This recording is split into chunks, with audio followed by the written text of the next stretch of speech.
রাতের নিস্তব্ধতায় ল্যাবের মৃদু আলোর নিচে জ্যাসপার প্রবেশ করল। গ্লাসের গাঢ় প্রান্ত ঘিরে চারপাশে ছড়িয়ে থাকা যন্ত্রপাতির দিকে এক এক করে তাকালো। আজকের রাতটা ছিল অন্যরকম। ল্যাবে সে এসেছে নিজেকে বোঝার জন্য, নিজের মনে জমে ওঠা একটা অদ্ভুত অনুভূতির সঠিক পরিচয় জানার জন্য। ফিওনার প্রতি তার আকর্ষণটা কি কেবল কৌতূহল, নাকি এর গভীরে লুকিয়ে আছে আরও কিছু? প্রথমে সে অক্সিটোসিন পরীক্ষা শুরু করলো, এই হরমোনটি যাকে প্রেমের হরমোন বলে। তার ভেতর কি সত্যি ভালোবাসার কোনো বীজ বপিত হয়েছে? নিজের শরীর থেকে নমুনা নিয়ে সে ল্যাবের স্বয়ংক্রিয় যন্ত্রে রাখল। কিছু মুহূর্তের মধ্যে যন্ত্রটি জ্বলে উঠল। স্ক্রিনে ফুটে উঠল অক্সিটোসিনের মাত্রা হাই, যা কোনো শারীরিক টান বা গভীর আকর্ষণের প্রথম চিহ্ন। জ্যাসপারের চোয়াল শক্ত হলো। নিজের অবচেতন মনে ফিওনার প্রতিচ্ছবি যেন তার শরীরে সাড়া ফেলছে। এরপর জ্যাসপার তার ফিজিওলজিক্যাল রেসপন্স পরীক্ষা করল। এই পরীক্ষাটি তার শ্বাসের গতি, হৃদস্পন্দন আর রক্তচাপের পরিবর্তন পরীক্ষা করছে। যন্ত্র থেকে প্রাপ্ত তথ্য স্ক্রিনে ফুটে উঠল। শরীরের সামান্য উত্তেজনা এবং হার্টবিট বেড়ে গেছে।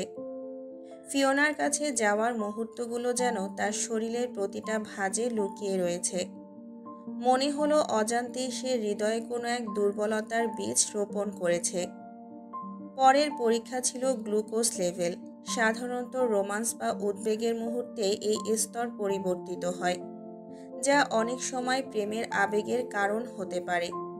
সে টেস্টটা শুরু করতেই স্ক্রিনে দেখা দিল গ্লুকোজের মাত্রা কিছুটা বেড়ে গেছে, যা ইঙ্গিত করছে তার মনের উত্তেজনা। সে ভাবল, তবে কি ফিওনার প্রতি অনুভূতিটা সত্যি প্রেমের প্রথম ধাপ? এরপর এলো অফলাইন স্ট্যাটাস। সেখানে সে চাচ্ছিল দেখতে ফিওনার চিন্তা বা সঙ্গ ছাড়া এই অনুভূতি কতটা গভীরে পৌঁছায়। স্ক্রিনে ফুটে উঠল প্রতিবন্ধকতা থাকা সত্ত্বেও মানসিক সংযোগ। মনে হলো ফিওনা তার কাছে অনুপস্থিত থাকলেও তার মনের প্রান্তে এক ধরনের অদৃশ্য বন্ধনের সৃষ্টি হয়েছে। শেষ পরীক্ষা ছিল সাংস্কৃতিক সংযোগ। ল্যাবের স্ক্রিনে ফুটে উঠল মনের মধ্যে সংযোগ প্রতিষ্ঠিত, যার ফলে তার মনে আরও দৃঢ় হলো যে ফিওনার প্রতি এই অনুভূতি কেবল দৃষ্টি বা উপস্থিতি নয়, বরং তার জীবনে এক গভীর ভালোবাসার প্রকাশ। এই সমস্ত পরীক্ষা শেষে স্ক্রিনে একটা সংক্ষিপ্ত শব্দ ফুটে উঠল, you fall in love. Jasper এক মুহূর্ত স্তব্ধ হয়ে তাকিয়ে রইল। মনে হলো সমস্ত পরীক্ষার ফলাফল যেন তার মনের গোপন অংশগুলো উন্মোচিত করছে। ল্যাবের স্ক্রিনে টেস্টের ফলাফলগুলো দেখার সাথে সাথেই জ্যাসপারের মুখটা কঠিন হয়ে উঠল। তার চোখে মুখে ফুটে উঠল বিস্ময় ও ক্রোধের ছাপ। যেন বিশ্বাসই করতে পারছে না। সে চিৎকার করে বলল, নো, দিস ইজ ইম্পসিবল। আমি কিভাবে ওই ফুলিশ হিউম্যান গার্লটার প্রেমে পড়তে পারি? এক মুহূর্ত থমকে দাঁড়িয়ে নিজের ভেতরে তোলপাড় হওয়া অনুভূতিগুলোর বিরুদ্ধে লড়াই করছিল সে। কিন্তু তার মনের সমস্ত যুক্তি যেন অদৃশ্য হয়ে গেল। টেস্ট মেশিনগুলোর দিকে রাগান্বিত চোখে তাকিয়ে বলল, এই ডিভাইসগুলো আসলে কোনো কাজেরই না। তারপর ক্রোধে জ্বলে উঠে একে একে টেস্ট যন্ত্রগুলোকে আঘাত করে মাটিতে ভেঙে গুঁড়িয়ে দিল। তার দৃষ্টিতে ছিল অভিমান আর অস্বীকারের এক কঠিন মিশ্রণ, যেন নিজের অনুভূতিকে মুছে ফেলতে চাইছে কিন্তু পারছে না। সব ভেঙে চুরমার করে অবশেষে জ্যাসপার এক্সিকিউটিভ চেয়ারে এসে বসল। মাথা পেছনে হেলান দিয়ে চোখ বন্ধ করল এক মুহূর্তের জন্য, যেন নিজের ভেতরে জমে থাকা রাগের আগুনটাকে কিছুটা নিয়ন্ত্রণে আনতে চায়। কিন্তু চোখ বন্ধ করতেই তার মনে ভেসে উঠল ফিওনার উজ্জ্বল হাসি, যত্ন নিয়ে তার হাতে মলম লাগানোর দৃশ্য, আর সেই কোমল স্পর্শ যা তাকে ছুঁয়ে যায়।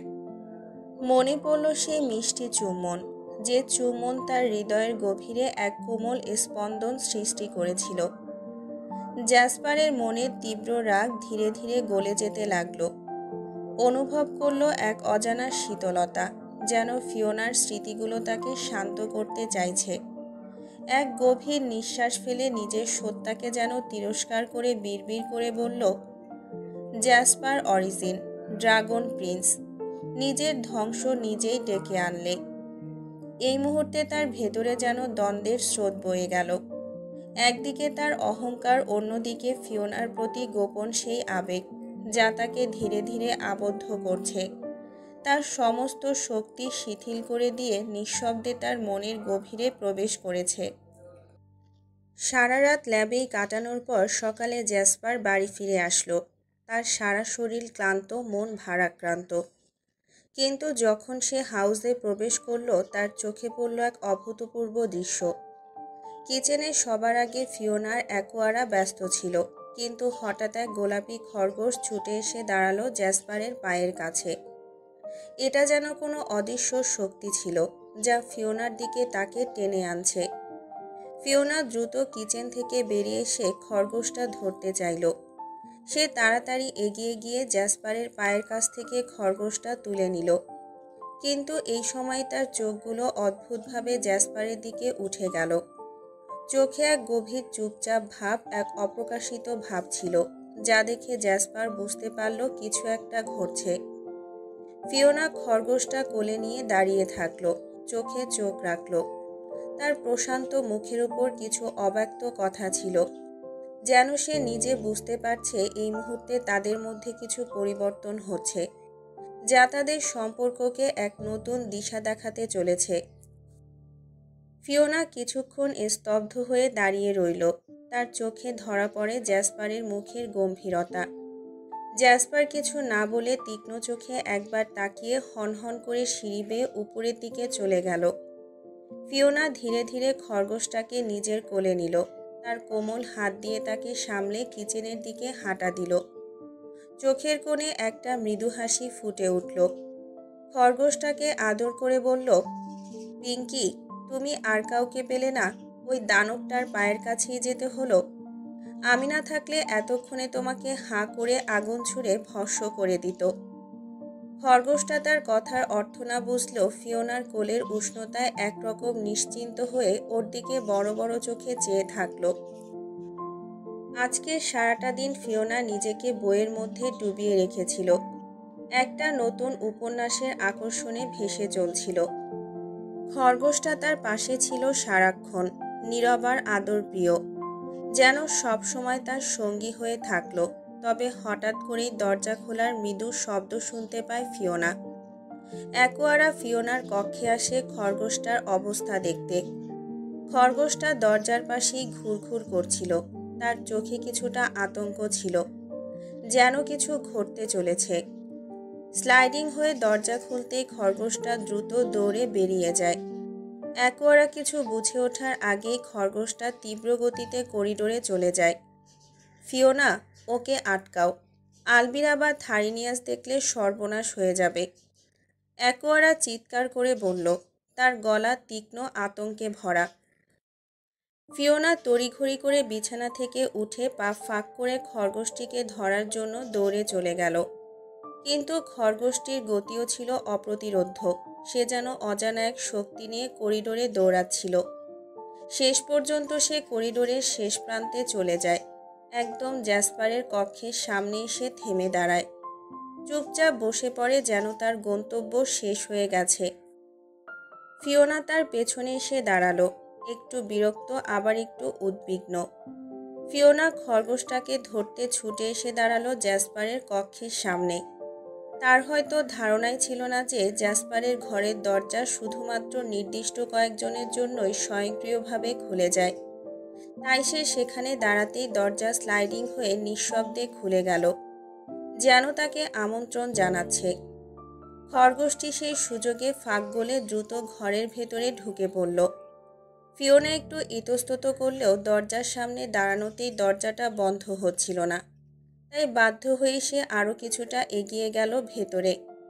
ঢুকতেই তার দৃষ্টি থমকে গেল। জ্যাসপার খালি গায়ে একেবারে নিস্তব্ধ হয়ে উপুড় হয়ে শুয়ে আছে। তার শক্তিশালী কাঁধ আর পেশিগুলো আবছা আলোয় স্পষ্ট হয়ে ফুটে উঠছে। নিঃশ্বাসের ছন্দে তার পিঠের মসৃণ ত্বকে হালকা আলো ছায়ার খেলা যেন এক শিল্পকর্ম। ফিওনার মন কিছুটা অস্থির হলো, কিন্তু সে দ্রুতই নিজেকে সামলে নিল। ফিওনা আস্তে আস্তে জ্যাসপারের ঘরে ঢুকলো। তবে এই পণ্ডিত খরগোশটা যেন আরেক কাণ্ড করল। সে হঠাৎই লাফিয়ে পড়ল জ্যাসপারের পিঠের উপর, আর সাথে সাথেই জ্যাসপার চমকে লাফিয়ে উঠল। ধীর দৃষ্টিতে তাকিয়ে দেখল সামনেই ফিওনা, আর তার পিঠের উপর সেই উচ্ছৃঙ্খল খরগোশ। জ্যাসপার ক্ষুব্ধ হয়ে দ্রুত বিছানা থেকে নামতেই খরগোশটা সারা বিছানা জুড়ে এদিক ওদিক দৌড়াতে শুরু করলো। সাথে সাথে বিছানাটাকে যেন উলটপালট করে দিয়ে গেল। জ্যাসপার কড়া গলায় বলল, এটা কি হাউসে কে এনেছে? সব কিছু নষ্ট করে দিচ্ছে, এক্ষুনি এটা সরাও এখান থেকে। ফিওনা জ্যাসপারের রাগ দেখে চুপচাপ না থেকে দ্রুত খরগোশটাকে ধরার চেষ্টা করল। সে বিছানায় উঠেই খরগোশের পেছনে পেছনে ছোটাছুটি শুরু করলো। একবার এদিকে তো আর একবার ওদিকে। বিছানার উপর দুজনের সেই ছোটাছুটির মাঝে এক অদ্ভুত বিশৃঙ্খলার সৃষ্টি হলো। জ্যাসপার এখন পুরোপুরি রেগে গিয়ে ফিওনাকে বিছানার সাথে চেপে ধরল। তার শক্তিশালী হাতগুলো ফিওনার হাতের আঙুলের ভাঁজে গভীরভাবে চেপে ধরল, যেন আরও এক পা এগিয়ে তাকে আটকানোর চেষ্টা করছে।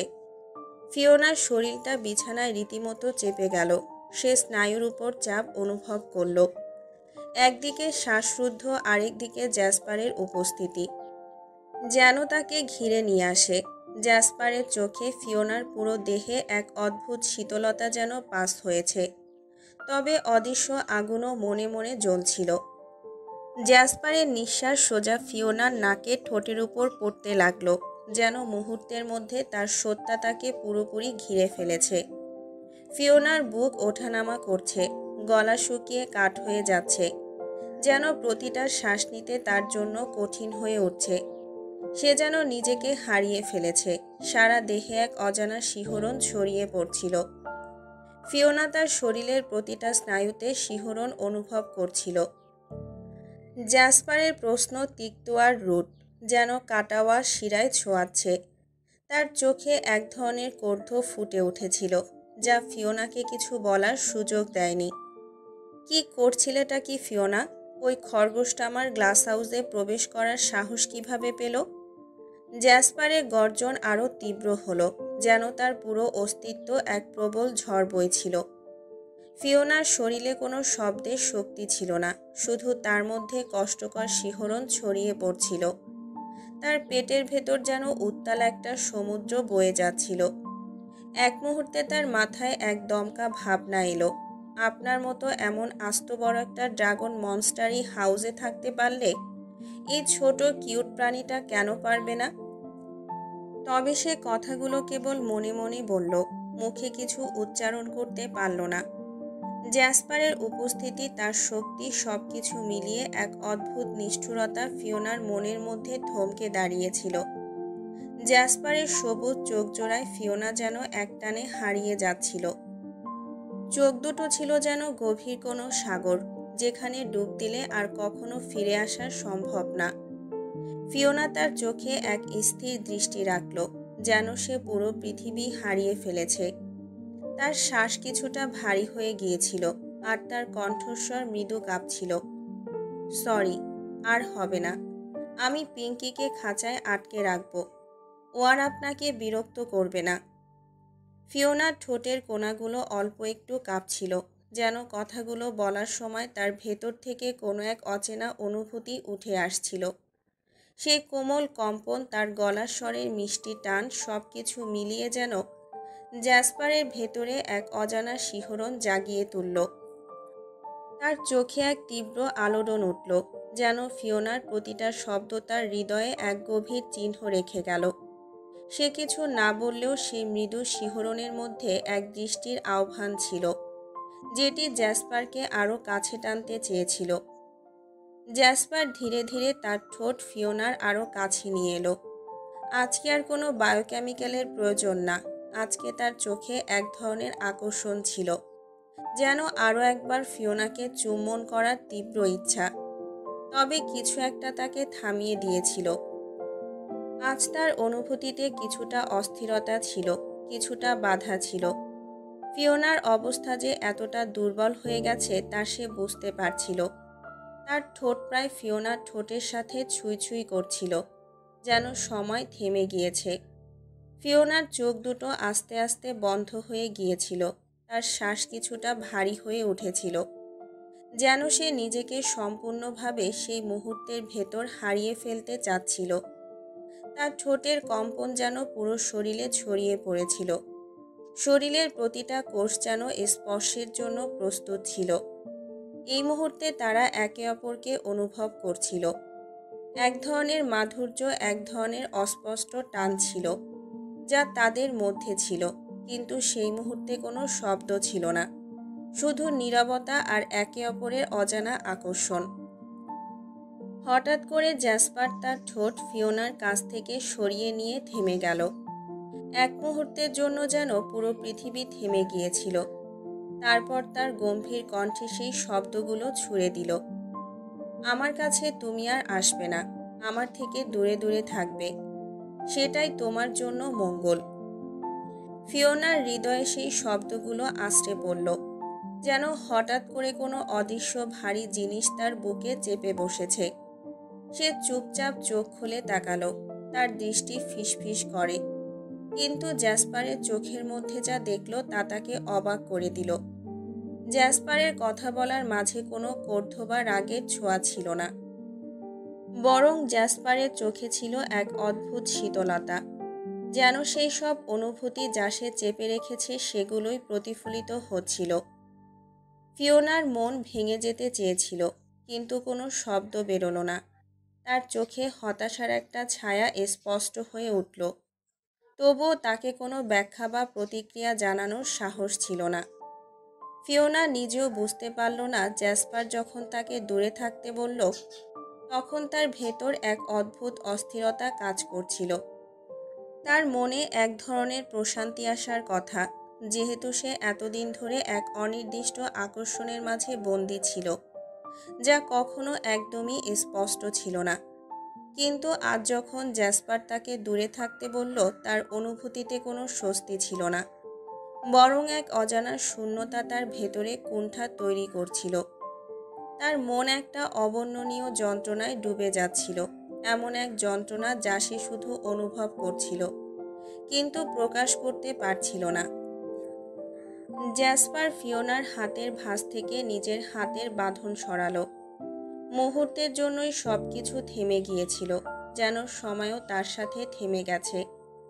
ধীরে ধীরে সে ফিওনার উপর থেকে উঠে পড়ল। ফিওনার শরীর যেন এক্ষণেই অবশ হয়ে গিয়েছিল। মাথা ঘুরছিল, গা কিছুটা ঝিমিয়ে পড়েছিল। তার শক্তি, তার অস্থিরতার সবকিছু এক মুহূর্তেই স্থির হয়ে গিয়েছিল। কিন্তু তারপর একটু একটু করে সে নিজেকে সামলে উঠে দাঁড়ালো। জ্যাসপার এখনও তার দিকে না তাকিয়ে অন্যদিকে ফিরেছিল। ফিওনাও তার দিকে না তাকিয়ে চুপচাপ সোফায় বসে থাকা খরগোশটিকে কোলে তুলে নিয়ে কক্ষ থেকে বের হয়ে গেল। তার পায়ের আওয়াজ মিলিয়ে যাওয়ার সাথে সাথেই ঘরটা যেন নিঃশব্দ হয়ে গেল। জ্যাসপার ধীরে ধীরে তার দৃষ্টি দরজার দিকে ফেরালো।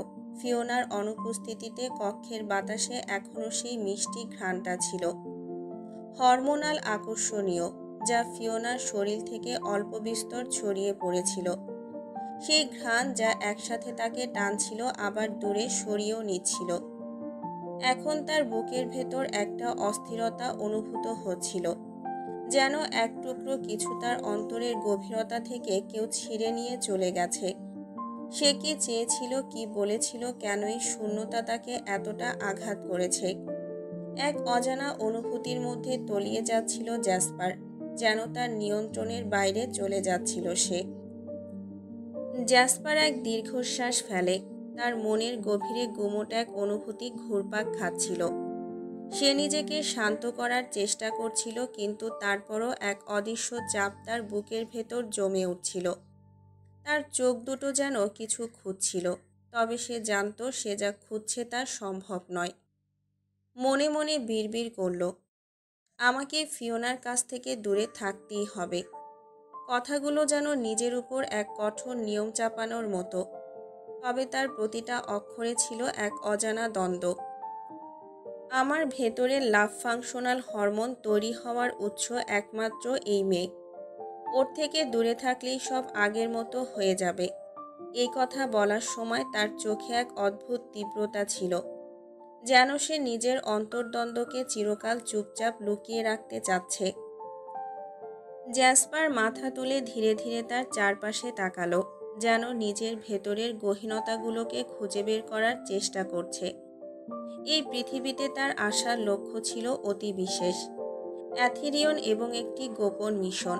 প্রেম ভালোবাসা এগুলো তার জন্য ছিল একেবারেই নিষিদ্ধ, এক অনিশ্চিত রাস্তা।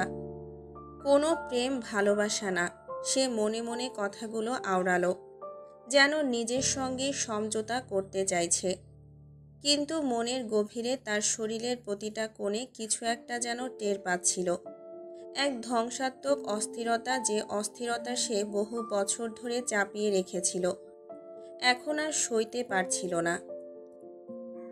সকালে ঘুম থেকে উঠেই ফিওনা সোজা খরগোশটির দিকে গেল। আজ তাকে খাঁচায় রেখেছে, তাই খাবারটুকু দিয়ে নিশ্চিন্ত হলো। এরপর তার পা চলল অ্যাকোয়ারার কক্ষের দিকে, কিন্তু কক্ষ খালি দেখে একটু অবাক হলো। কিছুটা চিন্তিত হয়ে দ্রুত কিচেনে এলো ফিওনা। সেখানে গিয়ে দেখলো অ্যাকোয়ারা ইতিমধ্যেই কাজ শুরু করে দিয়েছে। ফিওনা মৃদু ভ্রুকুচকে জিজ্ঞেস করল, কি হলো অ্যাকোয়ারা? আজ আমাকে ডাকলে না কেন? আর একা একা কাজ করছো? কেউ দেখে ফেললে তো সমস্যা হয়ে যাবে। অ্যাকোয়ারা একটু হাসল। আরে চিন্তা করো না ফিও, এদিকে কেউ নেই। আলবিরা, থারিনিয়াস আর প্রিন্স সবাই কোথাও বাইরে গেছে। ফিওনা গভীর স্বস্তির নিঃশ্বাস ফেলল। ও যাক বাবা, তাহলে তো বেঁচে গেলাম। অ্যাকোয়ারা ফিওনার দিকে তাকিয়ে মুচকি হেসে বলল, চলো দুজনে নাস্তা সেরে নেই, একটু পরেই ছাদে যাব। ফিওনা একটু দ্বিধার সুরে বলল, কিন্তু তোমাদের প্রিন্সের অনুমতি ছাড়া ছাদে যাওয়া ঠিক হবে তো? অ্যাকোয়ারা নির্ভার ভঙ্গিতে উত্তর দিল, প্রিন্স তো সকালেই বেরিয়ে গেছেন, ওদের ফিরতে ফিরতে রাত হবে। আমরা তাড়াতাড়ি গিয়ে আবার ফিরে আসব, কেউ জানতেও পারবে না। ফিওনা হালকা হাসি দিয়ে সম্মতি জানিয়ে বলল, ঠিক আছে, তাহলে আমি নাস্তা করে একেবারে গোসল সেরে নেব। এরপর দুজনে একসঙ্গে মনোযোগ দিয়ে ব্রেকফাস্ট বানাতে লাগলো, যেন সামনের কিছু মুহূর্তের জন্য নিজেরাই নিজেদের নির্ভীক সঙ্গী। অন্যদিকে প্রিন্স জ্যাসপার, থারিনিয়াস আর আলবিরা এক গোপন স্থানে উপস্থিত ছিল। স্থানটি নির্জন মেঘাচ্ছন্ন আকাশের নিচে, চারপাশ যেন রহস্যের ছায়ায় ঢাকা। আলো আধারিতে আবৃত এই পরিবেশে থারিনিয়াস কিছুটা উত্তেজিতভাবে বলল, প্রিন্স, একটা বিশেষ খবর আছে। জ্যাসপার গভীর দৃষ্টিতে তাকালো, তার কণ্ঠে সুপ্ত উৎকণ্ঠার সুর। কি খবর?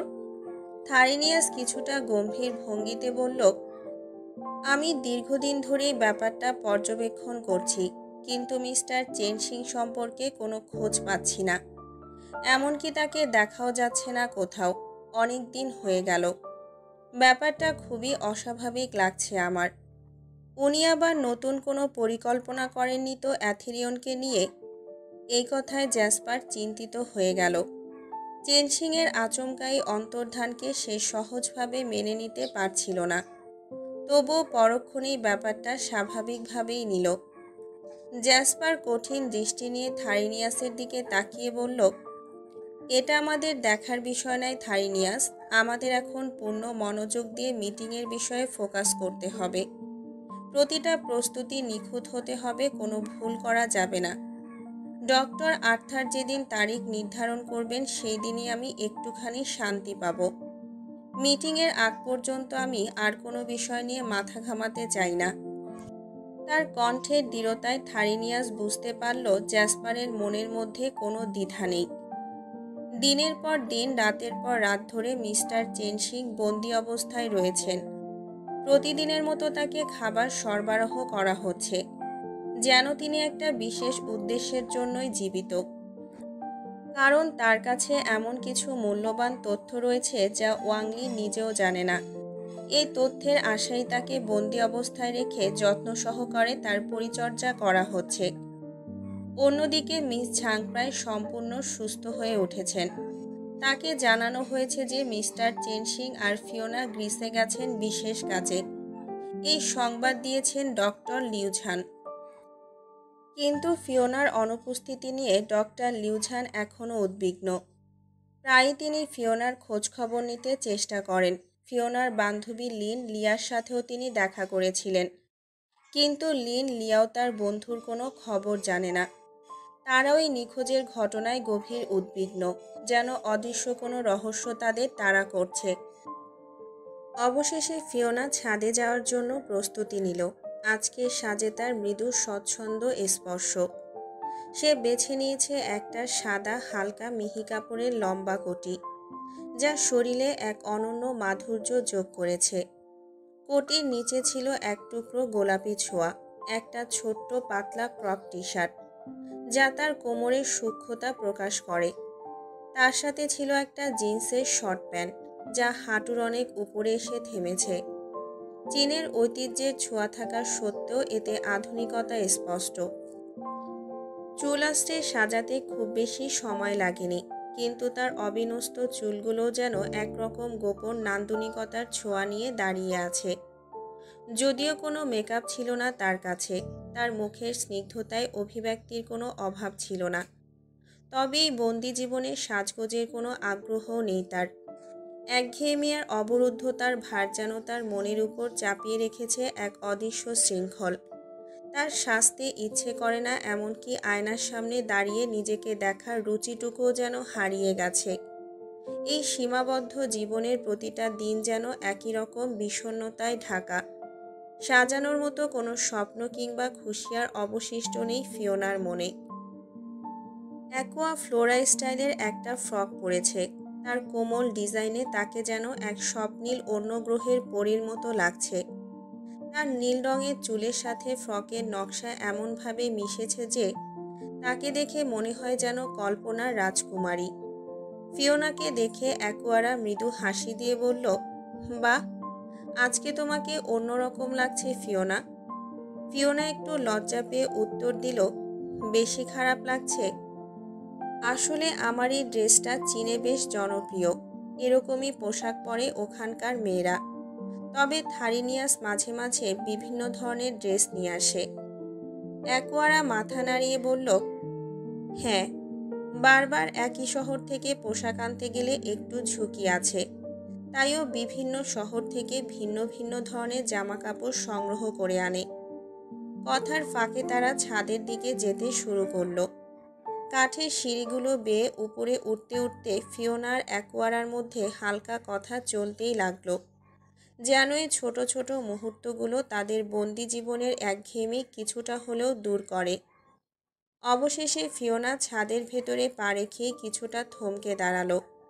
ছাদটি ছিল একটা বিস্ময়কর স্থান, যেখানে প্রতিটা কোণা প্রতিটা বক্রতা যেন এক অজানা রহস্যে লুকিয়েছিল।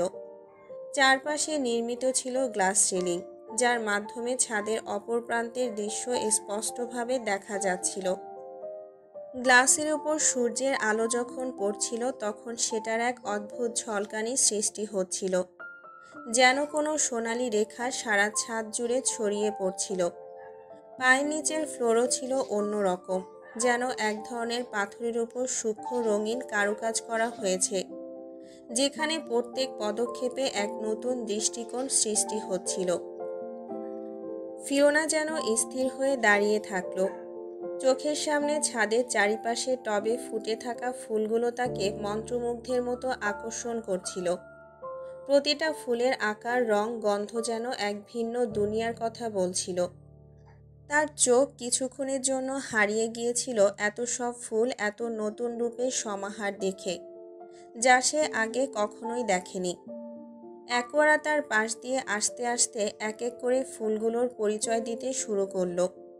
ফিওনা অ্যাকোয়ারার পিছনে পিছনে হাঁটছে আর মন দিয়ে ফুলের বর্ণনা শুনছে। একটা ফুলের সামনে গিয়ে অ্যাকোয়ারা বলল, স্ফটিক মণি, ক্রিস্টাল জেম। এটি দেখো ফিওনা, এই ফুলটা স্ফটিকের মতো উজ্জ্বল। তার প্রতিটা পাপড়ি যেন রূপালী রশ্মির মতো আলো বিকিরণ করে। এর মধ্যে একটা ঠান্ডা স্বচ্ছ গন্ধ আছে। যেন পুরো পরিবেশটাই স্নিগ্ধ হয়ে যায়। আর এইটা? অ্যাকোয়ারা বলল। ধূসর পাতা ফুল, যেটার পাপড়ির রং সাদা আর ধূসর ছিল, যেন মেঘের মধ্যে সূর্য ওঠার দৃশ্য। এই ফুলটা হচ্ছে অগ্নিপথ। এই ফুলের পাপড়ি লাল আর সোনালি ছিল, অগ্নিময় আভার মতো। এই ফুলটা কসমিক ব্লসম। এটার পাপড়িগুলো নীলাভ আর সোনালি আভার ছিল। অ্যাকোয়ারা আবারও বলল, আলোর মুকুট। এই ফুলটির সৌন্দর্য দেখো, এটার পাপড়িগুলো সাদা আর হলুদ ছিল। চাঁদনি ঝর্ণা। এটি চাঁদনি ঝর্ণা। অ্যাকোয়ারা আরও এক পা এগিয়ে বলল, এই ফুলের পাপড়ি সাদা আর নীলাভ, যেন চাঁদের আলো থেকে ঝরছে। গন্ধটা বেশ শান্ত, যেন এক নিঃশব্দ ঝর্ণা প্রবাহিত হচ্ছে মনের গভীরে। ধ্বংস ফুল। এটি হলো ধ্বংস ফুল।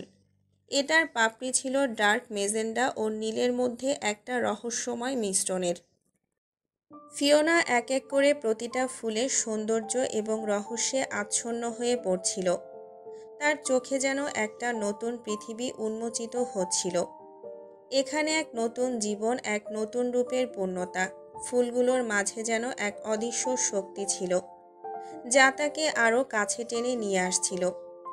অ্যাকোয়ারার কথাগুলো তার মনের গভীরে নুয়ে যাচ্ছিল।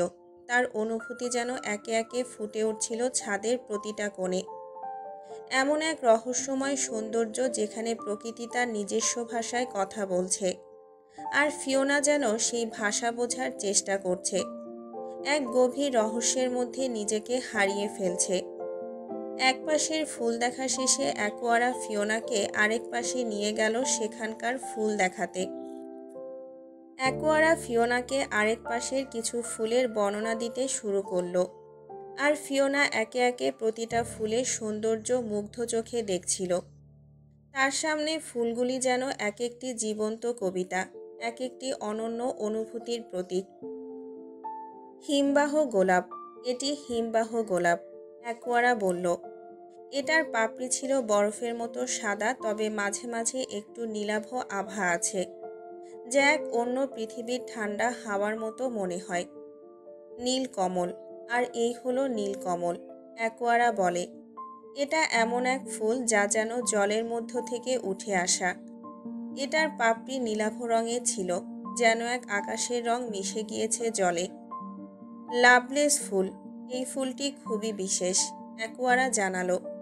এটা এতটাই সুন্দর আর দুঃখময় যে এটার পাপড়ির মধ্যে মিষ্টি রঙের সঙ্গে একটা রক্ত চোখের ছাপ আছে, যেন প্রেমের দীর্ঘশ্বাস। এই ফুলগুলি ছাদের মধ্যে ছড়িয়েছিল। তাদের অদ্ভুত আভা আর সৌন্দর্য ফিওনাকে এক গভীর আধ্যাত্মিক পৃথিবীতে নিয়ে যাচ্ছিল। প্রতিটা ফুল যেন তার এক একটি আলাদা গল্প বলছিল, এক একটা নতুন অনুভূতির দিক খোলার চেষ্টা করছিল।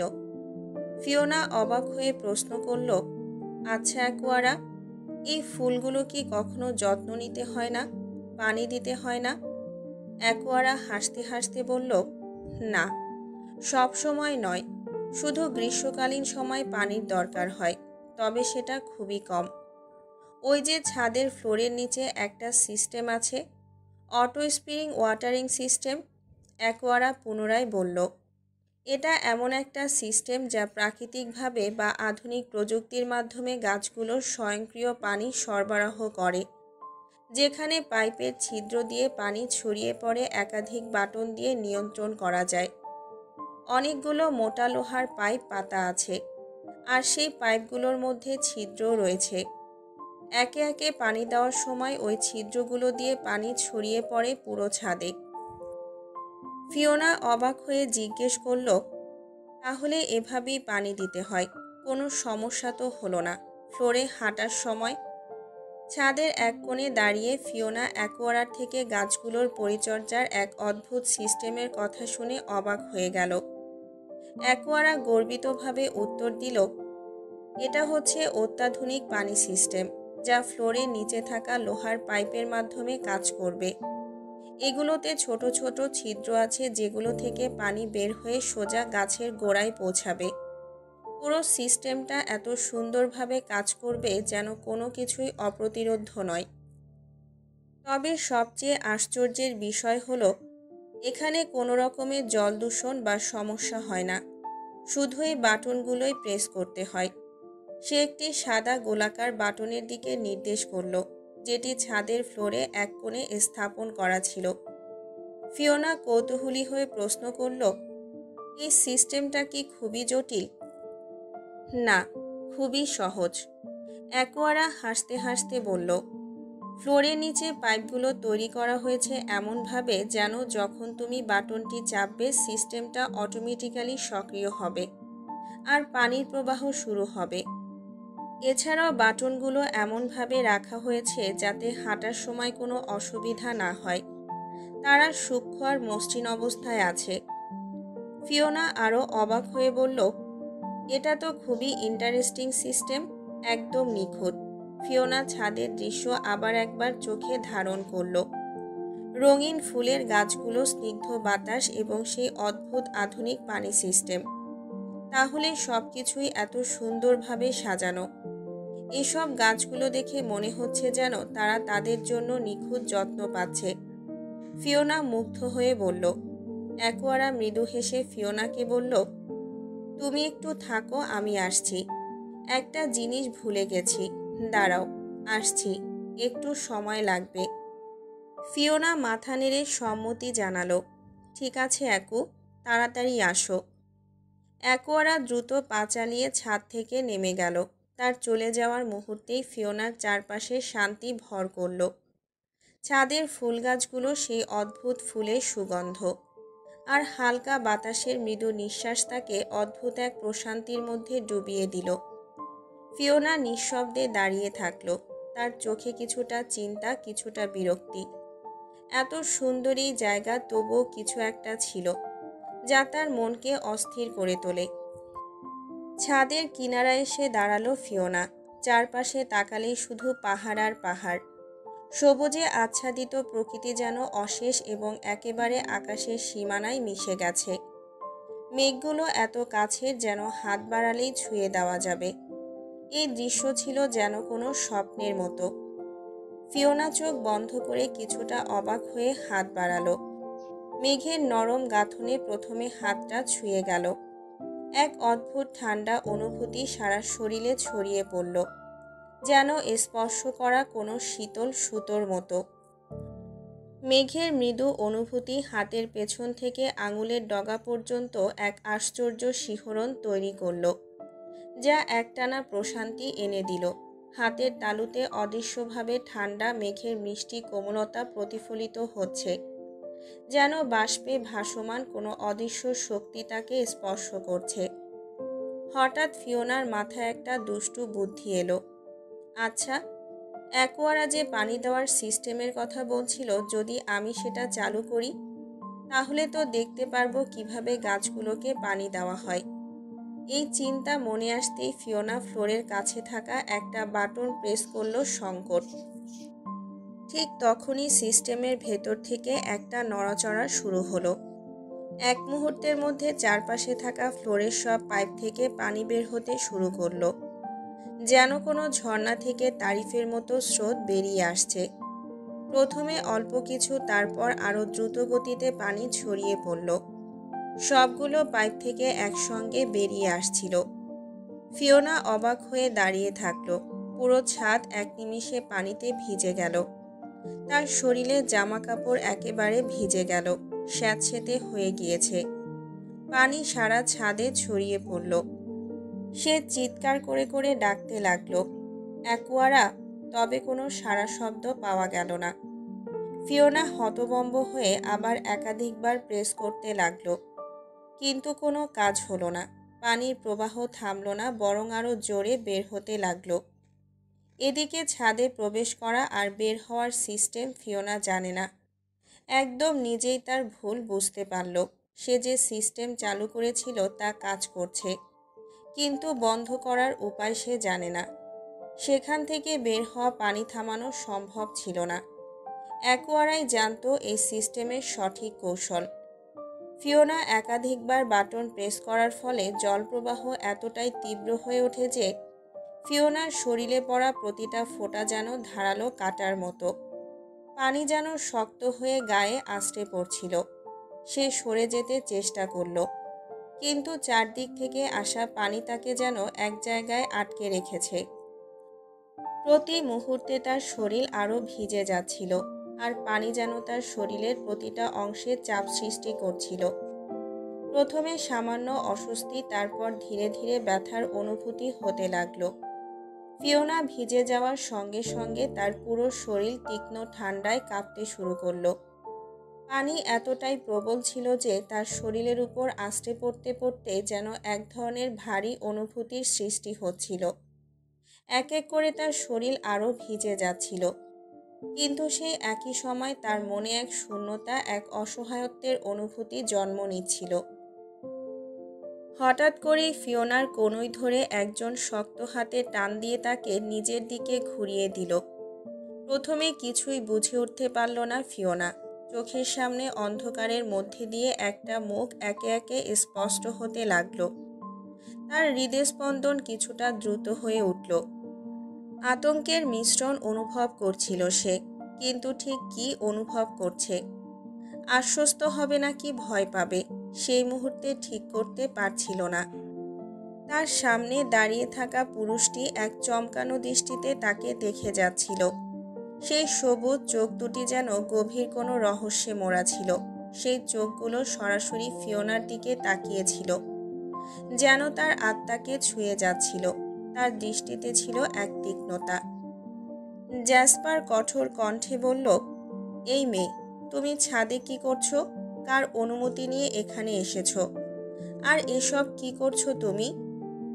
তার অসন্তুষ্টিতে গম্ভীরতা ছিল, কিন্তু সেই মুহূর্তে ফিওনা শুধু এক মুহূর্তের জন্য তীব্র শীতলতা অনুভব করল।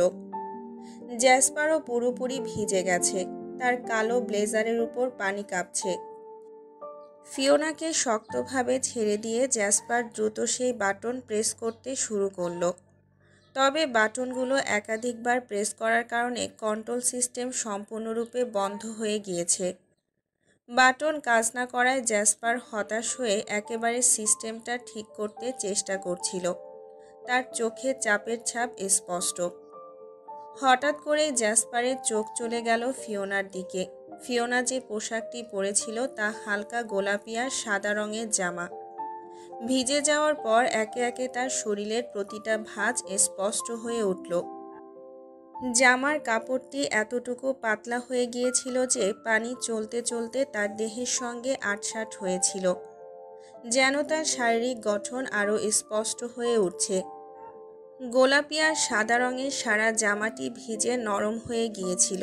ফিওনার কোমর, বুকের রেখা, শারীরিক গঠন পরিষ্কারভাবে দেখা যাচ্ছিল। এমন দৃশ্যের কারণে জ্যাসপার এক মুহূর্তের জন্য স্তব্ধ হয়ে গিয়েছিল। জামাটি ভিজে গিয়ে তার ত্বকের সঙ্গে লেগে থাকা অনেক কিছুই একে একে উন্মোচিত হয়ে গিয়েছিল, যা চোখে পড়ার মতো। জামার সাদা অংশের সাথে গোলাপি রঙের মিশ্রণে পানি আছড়ে পড়ার পর যেন তার দেহের ভেতরের রেখাগুলোকে আরও স্পষ্ট এবং দৃশ্যমান করে তুলেছিল। জ্যাসপার দ্রুত উঠে এসে ফিওনার সামনে দাঁড়ালো। তার চোখে তীব্র অস্থিরতা।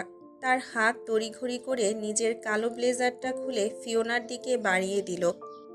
ফিওনার বুকের দিকে ব্লেজারটি ধরার সাথে সাথেই যেন একটা অদৃশ্য রক্ষণাবেক্ষণ ফিওনার ভিজে পোশাককে কিছুটা আড়াল করে দিল।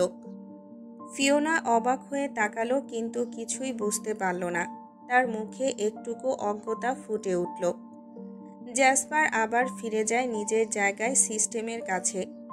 বাটনটি ঠিক করার প্রচেষ্টা চালায়। তার চোখে গভীর তৎপরতা। কিছুটা পানি কমেছে, তবে পুরোপুরি বন্ধ হয়নি। ছাদের ভেজা পটভূমিতে পানি এতটাই ছড়িয়ে পড়েছিল যেন পুরো ছাদটাই ঢেকে যাচ্ছে। ফিওনার মাথা ঘুরে যাচ্ছিল, তবে কোনো উত্তর ছিল না। সঠিক পরিস্থিতি সে নিজেও বুঝে উঠতে পারছিল না। পানি হঠাৎ আরও কয়েকটা ছিদ্র দিয়ে গলগল করে বেরিয়ে আসতে শুরু করলো, আর তার ঝাপটায় জ্যাসপার পুরো ভিজে গেল। তার পরনে ছিল সাদা প্যান্ট আর কালো টাই, যা দ্রুত পানিতে ভিজে গাঢ় হয়ে গায়ে লেগে আছে। বিরক্তির সঙ্গে কিন্তু অভ্যস্ত দক্ষতায় সে একটানে টাই খুলে ফেলল। আর যখন ঝাপটানো পানি শার্টের উপরে এসে পড়ল তাতে কয়েকটি বোতামও ঢিলে হয়ে খুলে গেল। তার শক্তপোক্ত বুক স্পষ্ট হয়ে উঠল পানির গাঢ়রেখা ধরে। তার চুলগুলো ভিজে গিয়ে কপালে এসে লেপ্টে যাচ্ছিল, তাই ভেজা আঙুলের সাহায্যে সেগুলো পেছনের দিকে ঠেলে সরাতে লাগলো। যেন এক অভ্যন্তরীণ দৃঢ়তা আর সামঞ্জস্য ফিরে আসছে তার চেহারায়। দূরে দাঁড়িয়ে ফিওনা মুগ্ধ হয়ে তাকিয়েছিল। ফিওনার হৃদস্পন্দন যেন তীব্র হয়ে উঠেছে, বুকে ঢেউ তুলছে প্রতিটা ধুকপুক। তার চোখের সামনে এক হাঁটু ভেঙে বসে থাকা জ্যাসপারের ভেজা শার্ট গায়ে লেপ্টে গেছে। তার মসৃণ ত্বক আর মজবুত পেশিগুলো স্পষ্ট। ফিওনার চোখ তার চেহারার প্রতিটা ভাঁজে আটকে আছে। ভেজা চুলগুলো পেছনে ঠেলে দিয়েছে সে, চোখে এক অনড় গম্ভীর দৃষ্টি। ফিওনা নিজেকে সামলাতে পারছে না, তার চোখ পলকহীন। জ্যাসপারকে যেন ঠিক এই মুহূর্তে গিলে খাচ্ছে। এমন অস্বাভাবিক আবেগে ভরা দৃশ্যে ফিওনার সমস্ত জগৎ থেমে গেছে। তার দৃষ্টি যেন নির্লজ্জের মতো আটকে আছে এই অপরূপ মুহূর্তে। তার চোখে মুগ্ধতা, বিস্ময় আর অজানা এক আকর্ষণ। জ্যাসপার ফিওনার দিকে আবার তাকালো। তার চোখের কোণে এক অদ্ভুত তীক্ষ্ণতা ফুটে উঠল। ভ্রু দুটি কুঁচকে গেল, যেন কিছু অনুমান করতে চেষ্টা করছে। ফিওনা এক দৃষ্টিতে তাকিয়েছিল জ্যাসপারকে দেখে, যেন সম্পূর্ণ মুগ্ধতায় হারিয়ে গেছে। তার চারপাশের সব কিছু থেকে বিচ্ছিন্ন এতটাই গভীরভাবে ডুবেছিল যে কখন যে জ্যাসপারের জড়িয়ে দেওয়া ব্লেজারটা তার বুক থেকে পড়ে গেছে তার কোনো হুঁশই ছিল না। ফিওনার নজর ছিল কেবল জ্যাসপারের দিকে। তার চারপাশের বাস্তবতা তখন যেন অর্থহীন। আর সে তো বুঝতেও পারেনি কেন জ্যাসপার তার গায়ে ব্লেজার জড়িয়ে দিয়েছিল। পানি একেবারে বন্ধ হয়ে গেলেও ঝিরিঝিরি করে একটু একটু করে ছড়াতে লাগলো। জ্যাসপার ধীর পায়ে উঠে এসে আবার ফিওনার দিকে এগিয়ে আসতে শুরু করলো। ফিওনার মধ্যে কোনো এক অদ্ভুত অনুভূতির সৃষ্টি হলো, যেন তার পুরো মনোযোগ পুরোটাই জ্যাসপারে নিবদ্ধ হয়ে গেছে। কিন্তু ঠিক তখনই তার ধ্যান ভেঙে গেল। এক পলকে ফিওনা নিজেকে সামলে নিল, কিন্তু তার মনে এক ধরনের অস্থিরতা চলছিল। উফ ফিওনা, মনে মনে নিজেকে আবারও গালি দিতে লাগলো। আবারও তুই এইভাবে তাকে দেখছিলি? এই ফায়ার মনস্টারটা বোধহয় বুঝে ফেলেছে তুই তাকে চোখ দিয়েই সর্বনাশ করছিলি। এখন কি করবি, কিভাবে সামলাবি এই পরিস্থিতি? জ্যাসপার হঠাৎ করে ফিওনার একদম সামনে এসে দাঁড়ালো, যেন সময় থমকে দাঁড়িয়েছে। তার গা থেকে রাগ এবং অবাক করা এক ধরনের ঠান্ডা তীব্রতা বের হয়ে আসছিল, যেন তার চোখের তীক্ষ্ণ দৃষ্টি সব কিছু কাটতে পারে। আমাকে সিডিউস করতে চাইছো? তার কণ্ঠে চরম অবিশ্বাস এবং কঠোরতা ছিল। সিরিয়াসলি একজন ড্রাগনকে তুমি নিজের প্রতি অ্যাট্রাক্ট ফিল করাতে চাইছো? নিজের বডি এভাবে শো করিয়ে কি প্রমাণ করছো? এভাবেই সব পুরুষকে বডি শো করিয়ে সিডিউস করো? ফিওনা হতভম্ব হয়ে একটুও নড়তে পারেনি। তার মনে একের পর এক প্রশ্ন উঠছিল, যেন কিছু বুঝতেই পারছিল না। এই লোকটা কি বলছে? তার চোখ ছলকে উঠল। অস্বস্তিতে গা ঠান্ডা হয়ে গেল। কি সব কথা? কেন সে এমন কথা বলছে? ফিওনা এক মুহূর্তের জন্য দাঁড়িয়ে রইল। তার মন যেন একদম ঠান্ডা হয়ে গিয়েছিল, সঠিক শব্দ খুঁজে পাচ্ছিল না। জ্যাসপারের কথাগুলোর মধ্যে তীব্রতা ছিল, কিন্তু তার উপর থেকে উনি এমনভাবে কথা বলছিলেন যেন ফিওনার একান্ত জীবন সম্পর্কে সব জানেন। ফিওনার ভেতর এক ধরনের অসহায়তা এবং হতাশা জমা হতে লাগলো, কিন্তু তার সারা শরীর যেন স্তব্ধ হয়ে পড়েছিল। এই ব্যক্তির কঠোর বাক্য আর অবহেলা তাকে পুরোপুরি অপ্রস্তুত করে রেখেছিল, যেন পৃথিবীটাও থমকে গেছে এক মুহূর্তে। আপনার কি মাথা খারাপ? ফিওনা বিরক্তি নিয়ে মুখের প্রতিটা শব্দ উচ্চারণ করল। কী সব বাজে কথা বলছেন? আমি কেন আপনাকে সিডিউস করতে যাব? আর আমি আজ পর্যন্ত কোনো ছেলের সামনে যাইনি। আমার কোনো ছেলে বন্ধুও ছিল না। জ্যাসপারের তীক্ষ্ণ চোখে এক মুহূর্তের জন্য কিছুটা বিরতি এলো, কিন্তু ফিওনা সেই ক্ষণকে যথাযথভাবে ব্যবহার করল। জ্যাসপার আরও দৃঢ় হয়ে বলল, ও তাই? তাহলে ডক্টর লিউঝান, যার সাথে রাস্তায় দাঁড়িয়ে একদিন কথা বলছিলে? ফিওনার কণ্ঠে তীব্রতা, একটু অবজ্ঞার ছাপ ছিল। তার পা শক্তভাবে মাটিতে আটকে ছিল, যেন সে সোজা দাঁড়িয়ে থাকার অধিকার পায়। জ্যাসপার তার দিকে কিছুক্ষণ তাকালো। তারপর ফিওনা অবলীলায় উত্তর দিল, উনি মিস ঝাংয়ের ডক্টর আর আমার গ্র্যান্ডপার পার্টনারের নাতি। তাই আর মাত্র একদিন তার সাথে কিছু সময়ের জন্য দেখা হয়েছিল। আর আপনাকে কেন কৈফিয়ত দিচ্ছি? আপনার কি তাতে? ফিওনার কথা শেষ হতে না হতেই তার গলা যেন কিছুটা কাঁপল, কিন্তু সে নিজেকে ধরে রেখেছিল। সে জানত এখানকার এই মুহূর্তে তার শুদ্ধতা এবং নির্দোষতা স্পষ্ট হওয়া উচিত ছিল। জ্যাসপার যে কোনো পূর্বাভাস ছাড়াই ফিওনার কোমরে তার শক্ত হাত পেঁচিয়ে নিল আর তাকে নিজের শরীরে এমনভাবে মিশিয়ে নিল যেন আকাশের কোনো প্রলয় আসন্ন। তার দৃঢ় বাহুর বন্ধনে ফিওনা এতটাই অবশ হয়ে গেল যে শ্বাস নেওয়া যেন কঠিন হয়ে উঠল। জ্যাসপারের উচ্চতা এতটাই যে ফিওনার মুখ এসে ঠেকেছে তার শক্ত বক্ষের কাছে। ফিওনা চোখ তুলে তাকাতে বাধ্য হলো। তাকে অতিক্রম করে থাকার সেই গভীর নিষ্ঠুর সবুজ চোখের গভীরে কি যেন এক অজানা আকর্ষণের টান। এক মুহূর্তে হারিয়ে গেল চারপাশের সবকিছু। ফিওনার মনের ভেতর ধীরে ধীরে ঢেউ তুলল এক নিঃশব্দ প্রতিধ্বনি, এক অভাবনীয় আকাঙ্ক্ষা। তার বুকের গতি ক্রমেই তীব্র হয়ে উঠল, আর তার অনুভূতি যেন ধোঁয়ার মতো জড়িয়ে ধরল তাকে। এই ড্রাগন মনস্টারটা আসলে চায় কি? তার স্পর্শে কেন এমন এক অচেনা উত্তাপে পুড়ে যাচ্ছে সে? জ্যাসপার একদম কাছে এসে গভীর আবেশী স্বরে বলে উঠল, তোমাকে না বলেছিলাম আমার কাছে আসবে না? নিজেকে আমার থেকে দূরে রাখবে, মনে নেই তোমার? ফিওনা অবাক হয়ে তাকিয়ে জবাব দিল, কিন্তু আজকে তো আমি আপনার কাছে আসিনি, আপনি নিজেই এসেছেন। জ্যাসপারের চোখে এক অদ্ভুত ঝিলিক ফুটে উঠল। তুমি আসতে বাধ্য করেছ। কেন করো বাধ্য? এমন এমন কাজ যে আমি সামনে আসতে বাধ্য হই? ফিওনা বিভ্রান্ত হয়ে বলল, আমি আবার কি করেছি? এই যে, আমি যখন গ্লাস হাউসে ঢুকেছিলাম ছাদের দিকে তাকিয়ে দেখলাম পানি ঝর্ণা ছড়াচ্ছে। তখনই বুঝলাম কিছু তো একটা ঘটেছে ছাদে, তাই তো ছুটে এসেছি। ফিওনার চোখে বিস্ময়। আপনার কেন মনে হলো এটা আমিই করেছি ছাদে? জ্যাসপার ঠোঁট বাঁকিয়ে এক রুক্ষ তিরস্কারে বলল, এমন বেয়াক্কেল কাজ আর কে করবে এই মাউন্টেন গ্লাস হাউসে? এই কথায় ফিওনার রাগে গা জ্বলে উঠল। নিজেকে জ্যাসপারের শক্ত বন্ধন থেকে মুক্ত করার জন্য প্রাণপণ চেষ্টা করল, কিন্তু সে আরও শক্ত করে তার সরু কোমল দেহটিকে নিজের বুকে চেপে ধরে রাখল। এমন এক অদম্য বন্ধনে ফিওনার শরীর যেন ক্ষীণ হয়ে যাচ্ছে, কিন্তু সেই বন্ধনের গভীরে যেন এক প্রচণ্ড আকর্ষণের স্রোত বইছে, যা তাকে তার অজান্তেই এক গভীর তীব্র আবেশে আচ্ছন্ন করে তুলেছে। জ্যাসপারের শক্তিশালী বাঁধনে বন্দি ফিওনা এক পলকেই বলল, ছাড়ুন আমাকে, ব্যথা পাচ্ছি। জ্যাসপার নিচু কণ্ঠে তীর্যক ভঙ্গিতে উত্তর দিল, ছাড়ব কেন?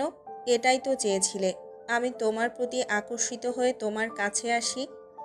ফিওনা বিস্ময়ে বলল, আপনাকে কে বলেছে যে আমি এটা চেয়েছি? জ্যাসপারের তীক্ষ্ণ চোখে বিদ্রুপ ফুটে উঠল। তাহলে ব্লেজার খুলে ফেলে দিয়েছ কেন? এখনও কি বুঝতে পারছো না তুমি কি অবস্থায় আছো? একবার নিজের দিকে তাকাও। ফিওনার কোমরে পেঁচিয়ে রাখা জ্যাসপারের হাত কিছুটা শিথিল হলেও তার কর্ষিত বাঁধন পুরোপুরি মুক্ত হলো না। ফিওনা ধীরে ধীরে নিজের দেহের দিকে তাকাতেই তার চোখ বিস্ময়ে বড় হয়ে উঠল। জ্যাসপারের বলা কথাগুলো যেন তখনই তার কাছে অর্থবহ হয়ে উঠল। পলকের মধ্যে নিজেকে জ্যাসপারের হাত থেকে মুক্ত করে নিয়ে ফিওনা লজ্জায় পেছন ফিরে দাঁড়ালো। তাড়াতাড়ি হাত দুটো বুকের সামনে আড়াআড়িভাবে এনে নিজের সম্ভ্রম রক্ষা করার চেষ্টা করল। তার নিঃশ্বাস তখনও দ্রুততায় ওঠানামা করছে, অথচ কথার উত্তর খুঁজে পাচ্ছিল না। জ্যাসপার লক্ষ্য করল ফিওনার সারা শরীর ঠান্ডায় কাঁপছে। কোনো কথা না বলে সে মাটিতে পড়ে থাকা ব্লেজারটি তুলে আবারও ফিওনার কাঁপন ধরা শরীরের উপর আলতো করে জড়িয়ে দিল। তারপর নিঃশব্দে পেছন থেকে কানের কাছে মুখ নিয়ে ফিসফিসে কণ্ঠে বলল, চলো কক্ষে যাই, সেখানেই তোমার সব কিছু দেখাবে। ফিওনার রক্ত যেন মাথায় ছুটে এলো।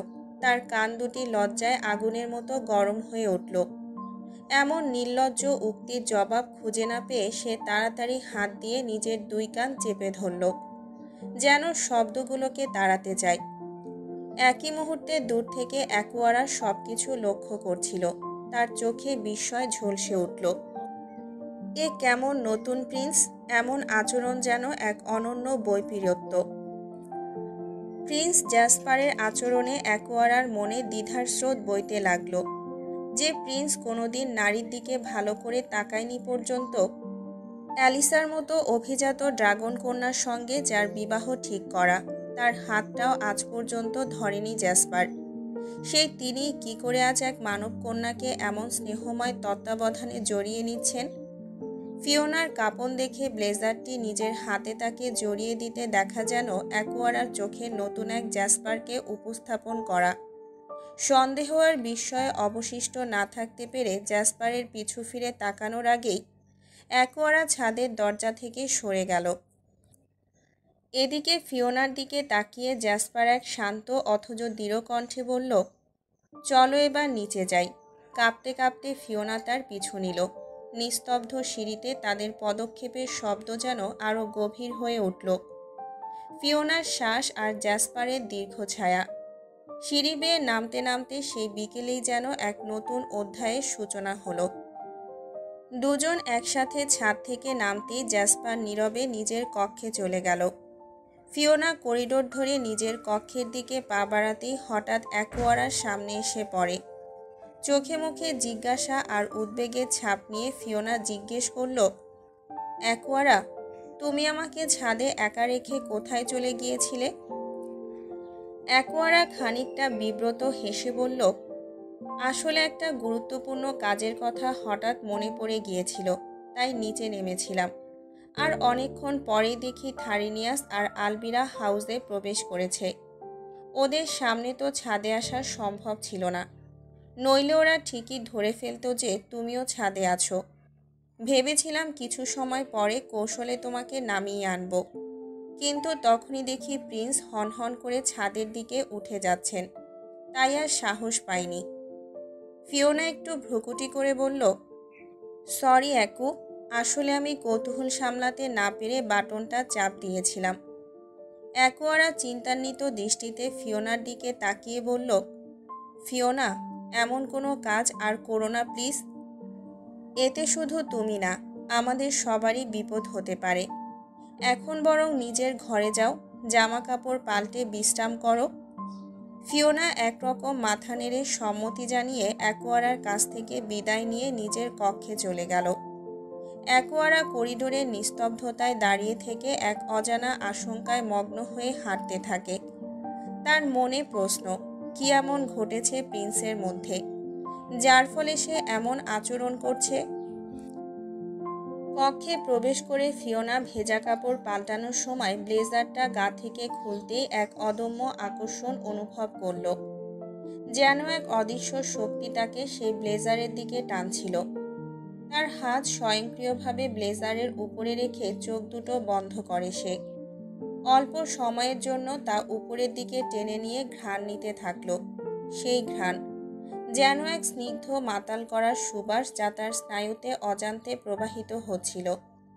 জ্যাসপারের গায়ের পারফিউমের ঘ্রাণ, তা ছিল কিছুটা মিষ্টি আর উষ্ণ, আকর্ষণীয় ঘ্রাণ, যা হালকাভাবে এক ধরনের দারুচিনি আর সিগনেচার সিজিলিং মশলার মিশ্রণ। তার প্রতিটা নড়াচড়া, প্রতিটা শব্দের সঙ্গে যেন সেই ঘ্রাণ আরও গভীরতর হয়, এক শীতল শকুনের মতো তার চারপাশে বিস্তার লাভ করে। ব্লেজারের প্রতিটা ভাঁজে সেই অদ্ভুত সুবাস মিশে আছে। ফিওনার দৃষ্টি জড়িয়ে এলো সেই ঘ্রাণের প্রতি। যেন এই অদৃশ্য আর্কিটেকচারের মধ্যেই লুকিয়েছিল কিছু এক গভীরতা, যা তাকে আকর্ষণ করছিল। তার হৃদয়ের গহীনে সে ক্ষণিকের জন্য ঘ্রাণটিকে নিজের মধ্যে পূর্ণভাবে ধারণ করতে চাইল, যেন সেই মুহূর্তে জ্যাসপারের উপস্থিতি প্রতিটা শ্বাসে মিশে গিয়েছিল। ফিওনার মনে হচ্ছিল এই ঘ্রাণে যেন কিছু রহস্য লুকিয়ে আছে, কিছু গভীরতা যা তাকে আরও বেশি করে মুগ্ধ করে তুলছিল। সারাদিন কেটে গেল, ফিওনার আর জ্যাসপারের সঙ্গে দেখা হলো না। সূর্য ঢলে পড়তে জ্যাসপার তার ল্যাবের নির্জনতা আঁকড়ে ধরে ড্রাকোনিসের সাথে সংযোগ স্থাপন করল। গভীর মনোযোগে সে তার ভাইকে উদ্ধারের পরিকল্পনা নিয়ে আলোচনা চালিয়ে যাচ্ছে। এক গভীর প্রত্যয় যেন তার চোখে মুখে বিরাজ করছে। রাত গড়িয়ে গেছে, কিন্তু জ্যাসপার সেই ল্যাবেই রয়ে গেছে। কাজ আর আলোচনা তাকে গ্রাস করে রেখেছে। অন্যদিকে ফিওনা বিশ্রামের ঘরে তলিয়ে গেছে। আজকের দিনের ক্লান্তি আর শরীরের মৃদু অসুস্থতায় ঘুম তার কাছে যেন একমাত্র আরাম। গভীর নিদ্রায় ডুবে গেছে সে। দিনের ঘটনাগুলোর ভার যেন ঘুমের চাদরে মুছে যাচ্ছে। এক অচেনা শান্তি তার জগৎটাকে ঢেকে রেখেছে। ভোরের আলো ফোটার সঙ্গে সঙ্গে অ্যাকোয়ারা প্রতিদিনের মতো ফিওনাকে ডেকে তোলার জন্য তার কক্ষে প্রবেশ করে, কিন্তু আজ যেন সবকিছুই ভিন্ন মনে হলো। ফিওনা সাদা কম্বলের নিচে সম্পূর্ণভাবে ঢেকে নিশ্চল শুয়ে আছে। অ্যাকোয়ারা একবার দুইবার তার নাম ধরে ডাকল, কিন্তু ফিওনা সাড়া দিল না, যেন সে গভীর ঘুমে নিমগ্ন। মৃদু উদ্বেগে অ্যাকোয়ারা ফিওনাকে হালকা ধাক্কা দিতে গিয়ে হঠাৎই থমকে গেল। ফিওনার শরীর স্পর্শ করতে অবাক হয়ে লক্ষ্য করল যে তার ত্বক অস্বাভাবিক উষ্ণতায় দহন করছে, যেন আগুনের উত্তাপে ঝলসে উঠেছে। এই তাপমাত্রা তাদের ভেনাসের স্বাভাবিক উষ্ণতার সমান, অথচ পৃথিবীতে এমন তাপমাত্রা অস্বাভাবিক আর অস্বস্তিকর। অ্যাকোয়ারা তৎক্ষণাৎ বুঝল পৃথিবীর মানুষের জন্য এমন উত্তাপ কোনো সুস্থতার লক্ষণ নয়। এই তীব্র উষ্ণতা জ্বরের ইঙ্গিত দিচ্ছে। মানবদেহে অসুস্থতার প্রথম পদক্ষেপ। ফিওনার অসুস্থতা তার উদ্বেগকে আরও গাঢ় করে তুলল। সে ভাবতে লাগল কিভাবে দ্রুত সাহায্য আনা যায় এই অসুস্থ মানব কন্যার জন্য। অ্যাকোয়ারা দ্রুত পায়ে সিঁড়ি ভেঙে নেমে এসে থারিনিয়াস ও আলবিরাকে সবটা জানালো। ফিওনার অবস্থা শুনে তাদের চেহারাতেও গভীর উৎকণ্ঠা ভেসে উঠল।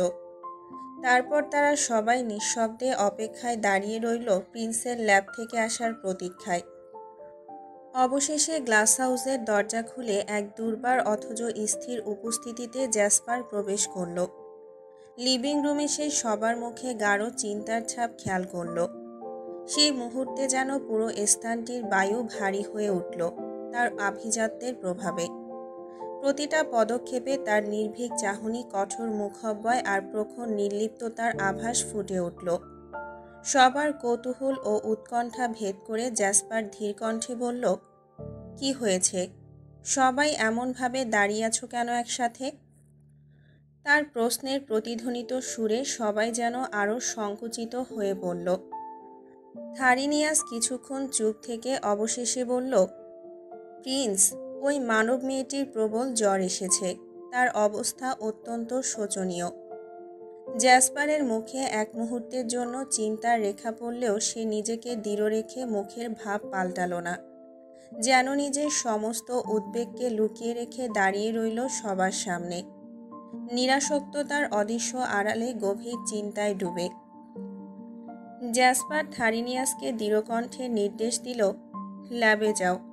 পৃথিবীর মানুষের জ্বর সারাতে কী কী পদক্ষেপ নেওয়া দরকার তা অবিলম্বে জেনে এসো। থারিনিয়াস আদেশ পেয়ে দ্রুত ল্যাবের দিকে এগিয়ে গেল। এরপর জ্যাসপার অ্যাকোয়ারার দিকে তাকিয়ে বলল, থারিনিয়াস আসার পর যা যা করতে হবে সেসব সবকিছু তুমি সম্পন্ন করবে। অ্যাকোয়ারা সাহস করে একটু এগিয়ে এসে বলল, প্রিন্স, আপনি একবার ফিওনাকে দেখে এলে কেমন হয়? তার কি অবস্থা তা নিজের চোখে দেখে আসতেন। জ্যাসপারের চোখে হালকা এক ঝলক নির্লিপ্ততা ফুটে উঠল। কোনো প্রয়োজন নেই, এক নিঃসঙ্গ দৃঢ়তায় সে বলল, আর সিঁড়ি বেয়ে ধীরে ধীরে উপরে উঠে গেল। নিজের কক্ষে পৌঁছে দরজা বন্ধ করে সে এক গভীর দীর্ঘশ্বাস ফেলল, যেন হৃদয়ের কোনো চাপা কষ্টকে বাইরে বের না হতে দেওয়ার জন্য নিজেকে সামলে নিচ্ছে। অ্যাকোয়ারা দূর থেকে তাকিয়ে বুঝে গেল যে প্রিন্সের অন্তরে আদতে কোনো পরিবর্তন আসেনি। সে এখনও আগের মতোই কঠোর এবং নিজের আবেগের প্রতি সম্পূর্ণ নির্মোহ। অবশেষে থারিনিয়াজ শহর থেকে প্রয়োজনীয় ওষুধপত্র একটা থার্মোমিটার নিয়ে গ্লাস হাউসে ফিরে এলো। অ্যাকোয়ারা ধীর পায়ে ফিওনার পাশে এগিয়ে গেল। থার্মোমিটার তার মুখে গুজে রেখে জ্বর পরিমাপ করল 104 ডিগ্রি। কাল বিকেলে ছাদে প্রচণ্ড ভিজে থাকার কারণেই এমন তীব্র জ্বর আক্রমণ করেছে। ফিওনার মুখে ক্লান্তির ছাপ স্পষ্ট, তার শরীর যেন সমস্ত শক্তি হারিয়েছে। অ্যাকোয়ারা প্রথমে তাকে সামান্য হালকা খাবার খাইয়ে দেয়। ফিওনার চোখে এক ধরনের ধোঁয়াটে আচ্ছন্নতা চোখ মেলতে চাইলেও যেন অনিচ্ছা সত্ত্বেও একটানা বুঝে আসতে থাকে। শীতল হাত ধরে ধরে অ্যাকোয়ারা তাকে ধীরে ধীরে বসিয়ে দেয়, যত্নের সঙ্গে ঔষধ মুখে তুলে দেয়। সব কিছু সম্পন্ন করার পর অ্যাকোয়ারা ফিওনাকে আবার আলতো করে শুইয়ে দেয়, যেন অসীম কোমলতায় তাকে আশ্রয় দিচ্ছে। কক্ষ ছেড়ে বেরিয়ে যাবার সময় অ্যাকোয়ারা একবার নিঃশব্দে তার ক্লান্ত মুখ পানে চেয়ে থাকে। দিনের আলো অস্তমিত হয়েছে। রাতের নিস্তব্ধতায় ঘেরা গ্লাস হাউসে ধীর পায়ে ফিরল জ্যাসপার। পুরো বাড়িটা নিস্তব্ধ, সবাই যেন নিজ নিজ কক্ষে গভীর বিশ্রামে নিমগ্ন। করিডোর দিয়ে হাঁটার সময় হঠাৎ ফিওনার কক্ষের সামনে এসে থমকে দাঁড়ায় জ্যাসপার। কক্ষের ভেতর থেকে ক্ষীণকণ্ঠে ফিওনার কথা ভেসে আসছে, যেন কাউকে উদ্দেশ্য করে কিছু বলছে। জ্যাসপারের মনে হলো যেন কেউ তাকে এক অদৃশ্য সুতোয় টেনে নিয়ে যাচ্ছে। কৌতূহল চাপতে না পেরে কক্ষের দরজা খোলে সে। ভেতরে প্রবেশ করতেই ফিওনার অবস্থায় চমকে ওঠে। বিছানায় শুয়ে শরীর প্রচণ্ড কাঁপছে, যেন অগ্নিশিখার মাঝে তপ্ত হয়ে জ্বলছে। তার বিবর্ণ মুখে ক্লান্তির ছাপ স্পষ্ট, আর ঠোঁটের কোণে অস্থির বিড়বিড় ধ্বনি। অস্পষ্ট শব্দগুলো যেন অজানা কোনো আরতি বহন করছে। একাকী যেন নিজের অসুখী মনের সাথে লড়াই করছে। জ্যাসপার নীরবে তার দিকে কিছুক্ষণ চেয়ে থাকে। তার মুখে এক অদ্ভুত বিষাদময় কৌতূহলের রেখা ফুটে ওঠে। জ্যাসপার নিঃশব্দে ফিওনার কক্ষের কাছে এগিয়ে দাঁড়ায়। তার কান ফিওনার মৃদু বিড়বিড় শব্দের দিকে নিবদ্ধ করে। ফিওনার কণ্ঠে ক্লান্তি ও একাকিত্বের গভীর ছাপ, যেন সে অতীতের কারো উদ্দেশ্যে কিছু বলছে। ফিওনা অস্পষ্ট কণ্ঠে বিড়বিড় করে ওঠে, মিস ঝাং, কোথায় আপনি? গ্রান্ডপা কেন আসছেন না? আমার এত জ্বর, তিনি এখনও আমাকে দেখতে আসলেন না। মিস ঝাং, আপনি জানেন না, জ্বর এলে আমার ভয় করে, একা ঘরে এইভাবে থাকতে পারি না। জ্যাসপার স্থির চোখে তাকিয়ে থাকে তার দিকে। তার হৃদয় যেন ক্ষণিকের জন্য নীরব অনুভূতির ভারে আবদ্ধ হয়। সে অনুভব করতে পারে ফিওনার সেই নিঃসঙ্গতা, যা হয়তো এই মানবকন্যার কোমল জীবনে প্রাচীন স্মৃতির জ্বালা বহন করছে। কিছুক্ষণ নীরবতা, হঠাৎ ফিওনার কণ্ঠ আবারও প্রতিধ্বনিত হয়, ভেঙে পড়ে স্মৃতির ভারে। বাবা মা, কোথায় তোমরা? কেন আমাকে রেখে চলে গেলে? ঈশ্বর আমাকে বাঁচিয়ে দিল কেন? তোমাদের ছাড়া যে আমি অসহায়। ফিওনার কণ্ঠের এই যন্ত্রণার আকুতি যেন এক অদৃশ্য শূন্যতার গভীরে তলিয়ে যাচ্ছে। জ্যাসপার স্থির দৃষ্টিতে তাকিয়ে থাকে। তার মনে যেন এক চাপা কৌতূহল ও অজানা অনুভূতির স্রোত বয়ে যায়। কিন্তু তা বুঝতে না দিয়ে নির্বিকার চিত্তে উল্টো ঘুরে কক্ষ থেকে বেরিয়ে যেতে উদ্যত হয় সে, যেন এই মানব মেয়ের একাকিত্ব তার শক্তিময় সত্তাকে ছুঁতে না পারে। ফিওনা পুনরায় মৃদু গলায় বলল, মিস ঝাং, আমার খুব তৃষ্ণা পেয়েছে, পানি, প্লিজ আমি পানি খাবো। তার কণ্ঠে এক ধরনের দুর্বলতা, ক্লান্তি যেন আচ্ছন্ন হয়েছিল। জ্যাসপার মুহূর্তেই থেমে যায়। তার চোখে কিছু অদৃশ্য চিন্তা চলে আসে। তারপর এক আর্দ্র নিঃশ্বাসে ঘুরে দাঁড়ায়। তখনও ফিওনা বিড়বিড় করে পানি চাইছে। জ্যাসপার ধীরে ধীরে ফিওনার কাছে এগিয়ে আসে, ফিওনার পাশে বসে। তার পিঠ বেড হেডের সাপোর্টে ঠেকিয়ে অতি সাবধানে পানির গ্লাস হাতে নিল। ফিওনার মাথাটা এক হাতে নরমভাবে উঁচু করে জ্যাসপার তার ঠোঁটের কাছে গ্লাসটি নিয়ে আসলো। ফিওনার ঠোঁটগুলো অল্প একটু খুলে পানির স্পর্শে সাড়া দিল। কিছু পানি তার ঠোঁটের কোণ থেকে ঝরে পড়ে, যা ঠোঁটের কিনারা বেয়ে বুকের কাছে জামাটা খানিকটা ভিজিয়ে দেয়। জ্যাসপার চোখে চোখে অবলোকন করে, তার কোমলতায় যেন কিছু অজানা অনুভূতি জাগিয়ে তোলে। অজান্তেই ফিওনার হাতের সঙ্গে জ্যাসপারের শরীরের নরম ছোঁয়ার মতো অনুভূত হয়। জ্যাসপারের মন যেন ধীরে ধীরে কাঁপছিল, না জানি কেমন এক অনুভূতির তরঙ্গে।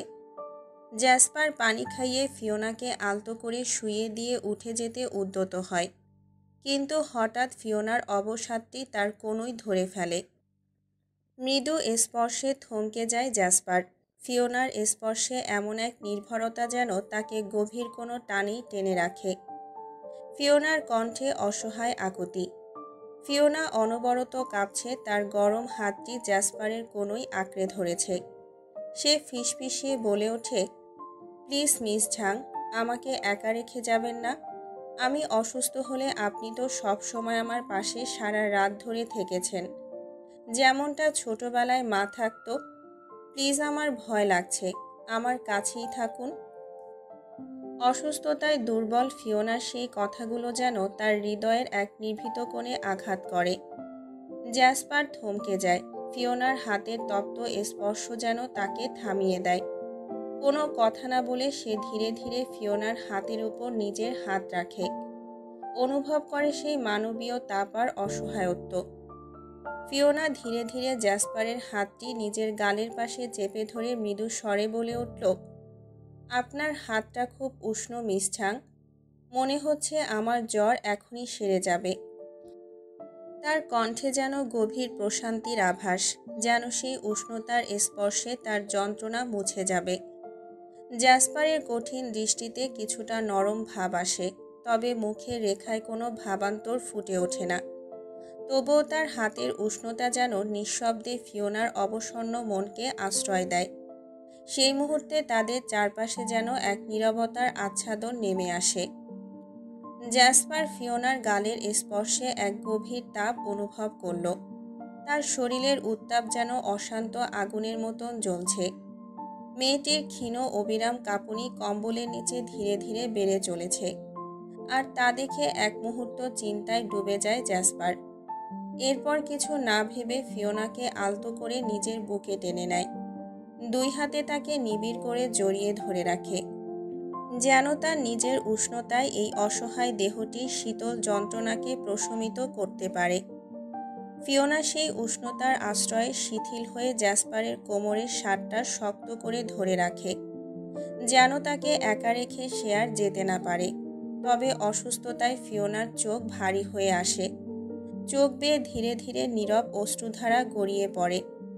সেই মুহূর্তে জ্যাসপার তার গালে হাত রেখে মৃদু স্পর্শে মুখটা একটু তুলে ধরে। ফিওনার চোখের কোণ বেয়ে গড়িয়ে পড়া অশ্রু তার বুড়ো আঙুলে এসে ঠেকে। এই স্পর্শের নিঃশব্দে যেন কেবল এক অনাবিল প্রশান্তির ছায়া, যে নীরবভাবে তাদের দুজনকে এক নিবিড় আশ্রয়ে জড়িয়ে রেখেছে। জ্যাসপার নিজে বুঝতে পারছিল না কেন সে ফিওনাকে এত কাছাকাছি টেনে নিয়ে আসছে, কেন তার অসুস্থতা তাকে এত গভীরভাবে ছুঁয়ে যাচ্ছে।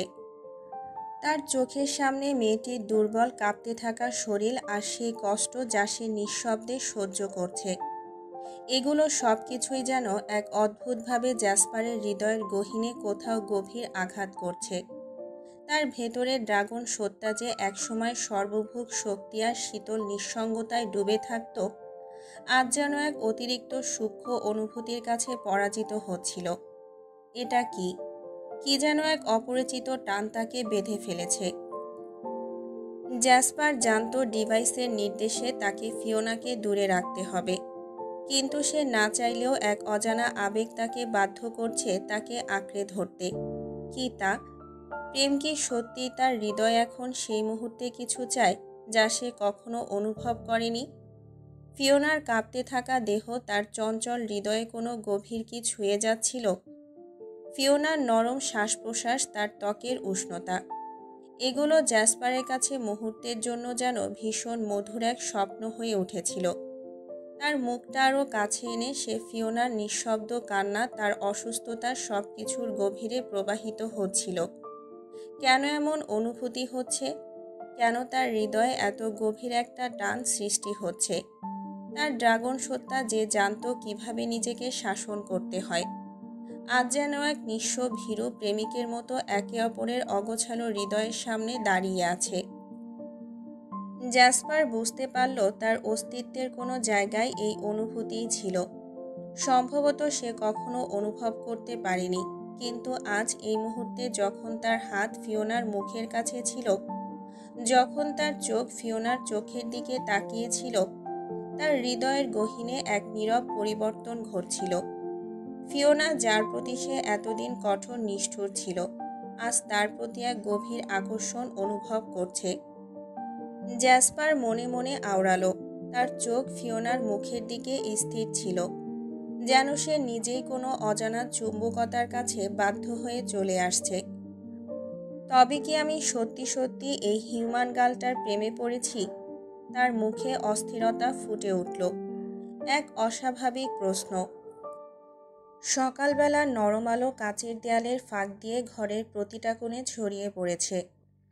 ফিওনা ধীরে ধীরে চোখ খুলে আলোর তীব্রতা সহ্য করতে চেষ্টা করে। চোখ পিটপিট করতে করতে সে উঠে বসে। মাথার ভেতর খানিকটা ভারী ভারী ভাব। ঘর জুড়ে ছড়ানো আলোয় তাকে ঘিরে থাকা কাচের দেয়ালগুলো যেন আরও উজ্জ্বল স্বচ্ছ হয়ে উঠেছে। বিছানায় বসে ফিওনা নিজেকে একবার ভাবতে শুরু করে। শরীর দুর্বল, তবে অবাক ব্যাপার হলো জ্বর একেবারেই নেই। তার অভ্যস্ততা অনুযায়ী এভাবে ভেজার পর অন্তত কয়েকদিন অসুস্থ থাকতে হয়। এই হঠাৎ আরোগ্য যেন অলৌকিক কিছু। মাথায় নানা প্রশ্ন ভিড় জমায়। নিজের হাতের তালু দুটো দেখে বুঝতে চেষ্টা করে, কিন্তু কোনো জবাব খুঁজে পায় না। যেন এই রাতের কোনো ঘটনা এক গভীর রহস্যের আভাস দিয়ে গেছে, যার ব্যাখ্যা শুধু জ্যাসপারের উপস্থিতি আর তার অদ্ভুত যত্নের মাঝেই লুকিয়ে আছে। হঠাৎই ফিওনার নাকে আচমকা এক টুকরো ঘ্রাণ এসে আঘাত হানল। যেন খুবই চেনা পরিচিত কোনো মৃদু সৌরভ তার নাসারন্ধ্র ভেদ করে মস্তিষ্কে পৌঁছে গেছে। একটু বিভ্রান্ত হয়ে নিজের জামার কলার ধরে শুকল সেই পরিচিত সুবাস, যা তাকে তীব্রভাবে মনে করিয়ে দেয় কোনো কাছের মুহূর্তের স্পর্শকে। ঘ্রাণটা জ্যাসপারের সেই বিশেষ পারফিউমের, যা তাকে সবসময় এক রহস্যময় আভিজাত্যের মোহে ঘিরে রাখে। কিন্তু ফিওনা এখনও ভেবে কুল পাচ্ছে না তার পোশাক থেকে কিভাবে জ্যাসপারের পারফিউমের ঘ্রাণ আসছে। যেন সেই সৌরভ তার সত্তার এক অংশ হয়ে আছে। মনে হতে থাকে এই রাতে তার অবচেতনে কিছু যেন ঘটে গেছে, যা সে পুরোপুরি স্মরণে আনতে পারছে না। ফিওনা ধীরে ধীরে বিছানা ছেড়ে উঠল। তার ক্লান্ত শরীরে যেন এক নতুন সজীবতার ছোঁয়া। মস্তিষ্ককে আর প্রশ্নের ভারে ক্লান্ত না করে সে সোজা বাথরুমে প্রবেশ করল। মুখে ছিটিয়ে নিল শীতল পানির ঝাপটা। হালকা সজীবতার স্পর্শে কিছুটা সতেজ অনুভব করল, যেন রাতের ক্লান্তির সমস্ত ভার জলেই ভেসে গেল। কিছুক্ষণ পর আয়নার সামনে দাঁড়িয়ে ফিওনা একটা আরামদায়ক পোশাক বেছে নিল, যা তার শরীরকে হালকা উষ্ণতার ছোঁয়া দেবে। নিজেকে পরিপাটি করে গুছিয়ে নিয়ে ধীর পায়ে সিঁড়ি বেয়ে নিচে নেমে এলো। কিচেনের দিকে পা বাড়ালো, যেন এক নতুন সকালের আলোকে আলিঙ্গন করতে প্রস্তুত। গতকাল রাতের নিস্তব্ধতায় জ্যাসপার ফিওনাকে নিবিড়ভাবে আঁকড়ে ধরে রেখেছিল, যেন তার উষ্ণতায় ফিওনার জ্বর কমে যায়। কখন যে ঘুম তার চোখের পাতায় ভর করেছিল তা সে নিজেও জানে না। ভোরের আলো ফোটার আগেই হঠাৎ তার ঘুম ভাঙে। জেগে দেখে ফিওনার গায়ের ঘাম তার শার্টে মিশে আছে। শরীর যেন শান্তির এক স্পর্শে ডুবে রয়েছে। মৃদুভাবে কপালে হাত রেখে সে অনুভব করল ফিওনার জ্বর সেরে গেছে। এক নিঃশ্বাসে স্বস্তির ছায়া ফুটে উঠল তার চোখে। ধীরে ধীরে ফিওনাকে বিছানায় শুইয়ে দিয়ে উঠে দাঁড়ায়। নীরবে এক টুকরো সাদা নরম সুতি কাপড় ভিজিয়ে আলতো করে ফিওনার ঘাম মুছে দেয়। মুখ গলা যেন সেই ছোঁয়ায় ফিওনার অসুস্থতা মুছে যায়। তারপর সযত্নে কম্বল ঠিক করে দিয়ে একবার পেছনে তাকিয়ে নীরবে ঘর থেকে বেরিয়ে যায় জ্যাসপার। সকালবেলা ফিওনাকে রান্নাঘরে দেখে অ্যাকোয়ারার বিস্ময়ের অন্ত রইল না। ফিওনার সুস্থতার এই দ্রুত পুনরুদ্ধার যেন তার মনোবিজ্ঞানকে চমকে দিল। গতকাল সে ফিওনাকে ওষুধ খাইয়ে দিয়ে চলে এসেছিল, কিন্তু একবারও ফিওনার ঘরে ফেরেনি। ড্রাগন হওয়ার অভ্যেসে মানবিক যত্নের সূক্ষ্মতার কথা সে ভাবে না। অবহেলায় ফেলে আসা সেবার প্রয়োজনীয়তা সম্পর্কে তার বোঝার অক্ষমতা প্রকট। অ্যাকোয়ারা জানে না মানুষের শরীর যেমন নাজুক, তেমনি অসুস্থতার সময় তাদের মন আরও বেশি দুর্বল হয়ে পড়ে, যখন তাদের প্রিয়জনের সহচর্য, সেবা এবং যত্ন একান্ত প্রয়োজন। অসুস্থ শরীরে তারা একা থাকতে পছন্দ করে না। তাদের পাশে কেউ না থাকলে সেই একাকিত্ব তাদের মনের উপর প্রভাব ফেলে। কিন্তু ড্রাগনের সরল নির্বিকার মনোভঙ্গি মানব মনে সেই জটিলতা বোঝে না। তার কাছে শুধু ওষুধই সেবার সমাধান। সকালবেলার স্নিগ্ধ আলোয় অ্যাকোয়ারা নিরিবিলি মনোযোগী হাতে ব্রেড তৈরি করছিল। ফিওনা ওর পাশে এসে সাহায্যের হাত বাড়ায়, মাঝে মাঝে আটা গুছিয়ে দিচ্ছে, কখনো অ্যাকোয়ারার ইশারায় কিছু উপকরণ এগিয়ে দিচ্ছে। কিচেনের এই শান্ত মুহূর্তে চারপাশে যেন এক নীরব আনন্দের আবহ ছড়িয়েছিল। ঘরের অন্য প্রান্তে থারিনিয়াস আর আলবিরা এখনো ঘুমে আচ্ছন্ন।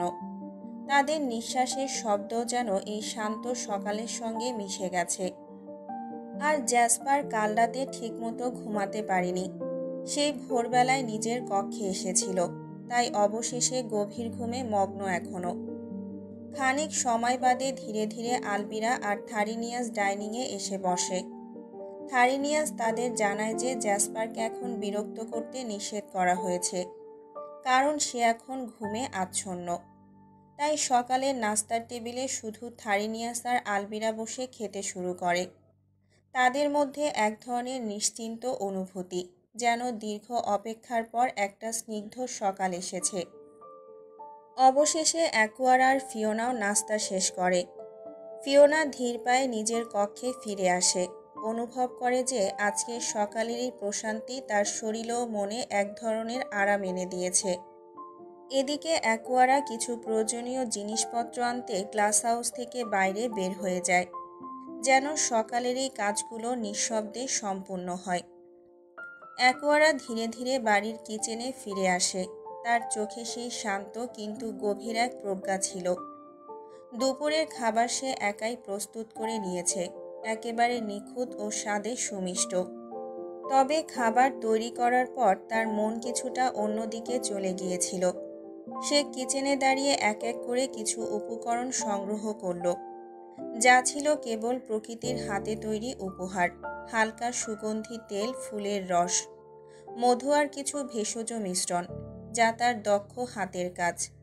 সে এগুলোকে অতি যত্নে ছোট ছোট কৌটায় ভরে সুরুচিপূর্ণভাবে সাজালো, যেন প্রতিটা কৌটা ছিল এক একটা শিল্পকর্ম।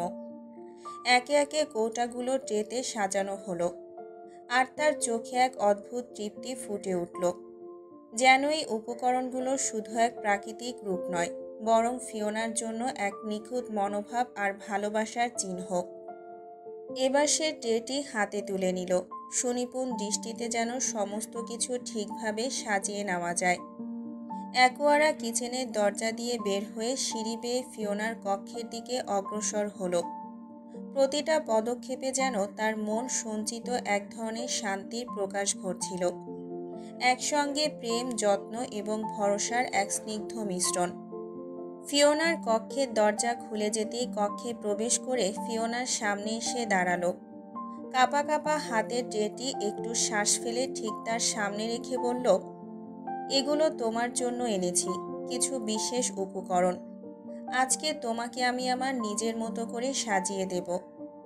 ফিওনার চোখে এক নতুন আশ্চর্যতা ঝলমল করল। তার সামনে সাজানো কৌটাগুলো দেখে সে একেবারে আশ্চর্য হয়ে গিয়েছিল। ফিওনা অবাক হয়ে অ্যাকোয়ারার দিকে তাকালো, তার চোখে প্রশ্নের ঝিলিক। মৃদু কণ্ঠে জিজ্ঞেস করল, এগুলো কি অ্যাকোয়ারা? অ্যাকোয়ারা এক দৃষ্টিতে ফিওনার দিকে তাকিয়ে হালকা হাসি দিয়ে বলল, এগুলো মেকআপ আইটেম। ফিওনার মুখে বিস্ময়ের ছাপ। মেকআপ?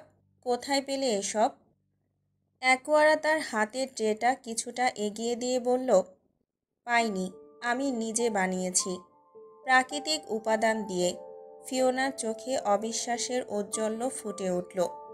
কি বলছো, প্রাকৃতিকভাবে মেকআপও তৈরি করা যায়? অ্যাকোয়ারা এক মুহূর্তে মাথা নাড়িয়ে বলল, হ্যাঁ, আমি তোমাকে দেখাচ্ছি, এখন দাঁড়াও। তারপর অ্যাকোয়ারা নরম ও মৃদু হাতে কৌটাগুলোর এক একটা ঢাকনা খুলে নিয়ে ফিওনাকে মেকআপের উপকরণগুলো দেখাতে লাগলো। অ্যাকোয়ারা এক এক করে কৌটাগুলো খুলে ফিওনার সামনে রাখল। তার মুখে এক অবর্ণনীয় উচ্ছ্বাস ছিল, যেন সে তার প্রিয় সৃষ্টির মধ্যে দুনিয়ার সকল সৌন্দর্য ঢেলে দিয়েছে। এই দেখো, বলে অ্যাকোয়ারা। একটা ছোট্ট কৌটা তুলে ধরল। এটা হচ্ছে লিপস্টিক। গোলাপ ফুল, বেগুনিয়া ফুল আর জবা ফুল একসাথে মিক্স করে আমি তৈরি করেছি।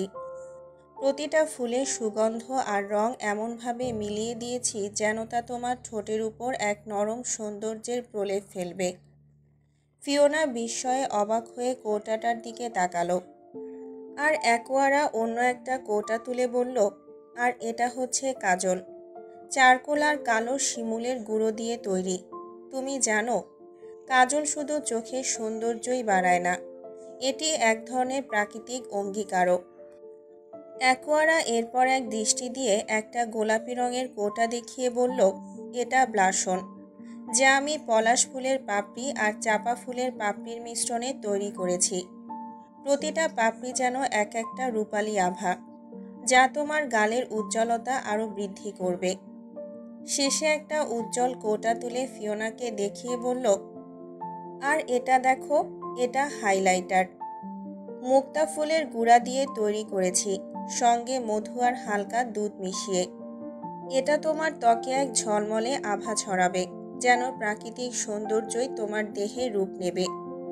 ফিওনার চোখে এক ধরনের বিস্ময় ছড়িয়ে পড়ল, যেন সে কোনো অদৃশ্য জাদুর মাঝে হারিয়ে গেছে। প্রতিটা উপকরণ, তার রং, গন্ধ এবং অনুভূতি, এগুলো সব যেন এক মধুর কল্পনা, যা অ্যাকোয়ারার হাতে জীবন্ত হয়ে উঠেছে। ফিওনার চোখে এক অদ্ভুত আলো জ্বলে উঠল, তার মুখে একটা কোমল হাসি ছড়িয়ে পড়ল, যেন প্রাচীন দিনের কোনো স্মৃতি আবার জীবন্ত হয়ে উঠছে। জানো অ্যাকোয়ারা, সে ধীরে ধীরে বলল, আমি সাজতে অনেক ভালোবাসি, আমার অনেক কসমেটিক আইটেম ছিল, জীবনের রং, আনন্দ সব কিছুই ছিল, কিন্তু এখানে আসার পর যেন সব কিছু নিঃশেষ হয়ে গেছে, সাজার ইচ্ছেটাও আর নেই।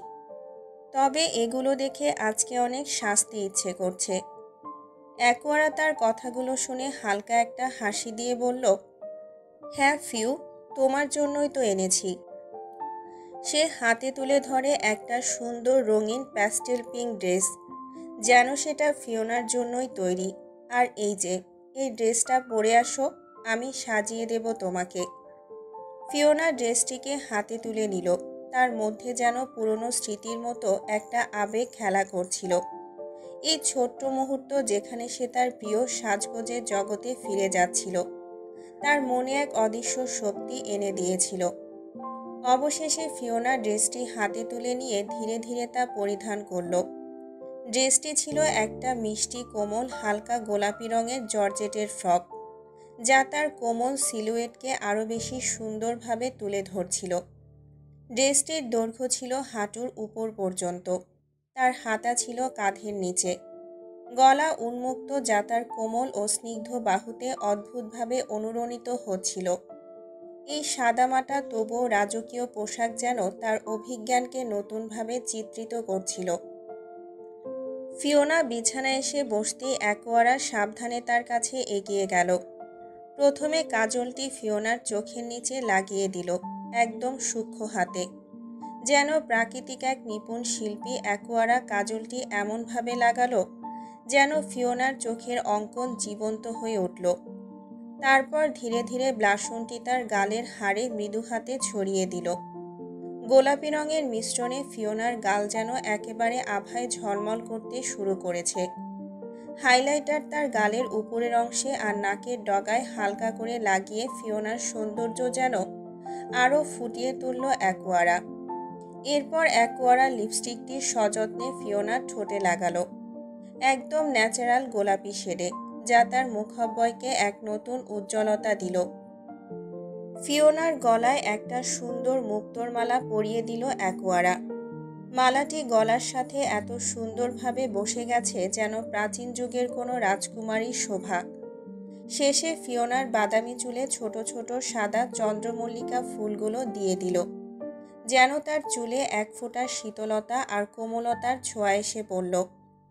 ফিওনার পুরো রূপ যেন প্রাকৃতিক সৌন্দর্যের এক অনন্য প্রতিচ্ছবি হয়ে উঠল, যেখানে প্রতিটা উপকরণ তাকে আরও এক ধাপ এগিয়ে নিয়ে যাচ্ছিল তার গভীর ও রহস্যময় ব্যক্তিত্বের দিকে। ফিওনাকে দাঁড় করিয়ে রেখে অ্যাকোয়ারা তার চোখে অবিশ্বাস্য দৃষ্টিতে তাকিয়ে রইল। এক মুহূর্তের জন্য যেন পৃথিবী থমকে গিয়েছিল। কোনো শব্দ ছিল না, শুধুমাত্র ফিওনার সৌন্দর্যেই মগ্ন ছিল। তার মুখে মিষ্টি হাসি, চোখে স্নিগ্ধতা আর গালে সেই পল্লবিত রং, সব কিছুই যেন এক অনবদ্য চিত্র। পৃথিবীর মানবীরা এত সুন্দর হয় আজ বুঝলাম। একদম কোনো রূপকথার পরি লাগছে তোমাকে, অ্যাকোয়ারা বলে উঠল, তার চোখে এক গভীর প্রশংসা। ফিওনা একটু হাসল। যাও অ্যাকো, তুমি তো একটু বেশি বেশি বলছো। তোমার রূপ দেখেছ কখনো? তোমার সৌন্দর্য কতটা? না ফিওনা, অ্যাকোয়ারা আসলেই সোজাসুজি বলল, তোমার মতো না। তোমার সৌন্দর্যের তুলনা কোনো ফুলের সাথেই নেই। ফিওনার মুখে মৃদু হাসি এলো। কিন্তু অ্যাকোয়ারা, আমি তো দেখতেই পাচ্ছি না আমাকে কেমন লাগছে। অ্যাকোয়ারা তখন ফিওনার সামনে একখানা শুদ্ধ সিলভার গ্লাসের প্রতিবিম্ব ধরল, যেন পুরো পৃথিবী তার একমাত্র সৌন্দর্যে ডুবে গিয়েছিল। ফিওনা নিজের প্রতিবিম্ব দেখে চমকে উঠল। সারা শরীরের প্রতিটা কোণে এক অদ্ভুত ঝিলমিলানি দেখতে পাচ্ছিল। আজকের সাজে, এই প্রাকৃতিক মেকআপে সে নিজের সৌন্দর্য যেন প্রথমবার দেখতে পেল। আজকের সাজে তার অস্থির বোধটাও একেবারে দূরে সরে গিয়েছিল। কেমিক্যাল মেকআপের সাজে এতটা সুন্দর লাগেনি। আজকের সাজে সে নিজেকে যেন এক নতুন রূপে আবিষ্কার করল, এক রূপকথার রাজকুমারী, যার সৌন্দর্যের কোনো তুলনা নেই। দুপুরবেলা ডাইনিং টেবিলে জ্যাসপার, আলবিরা আর থারিনিয়াস বসে অপেক্ষা করছে, আর অ্যাকোয়ারা খাবারগুলো একে একে সাজিয়ে দিচ্ছে।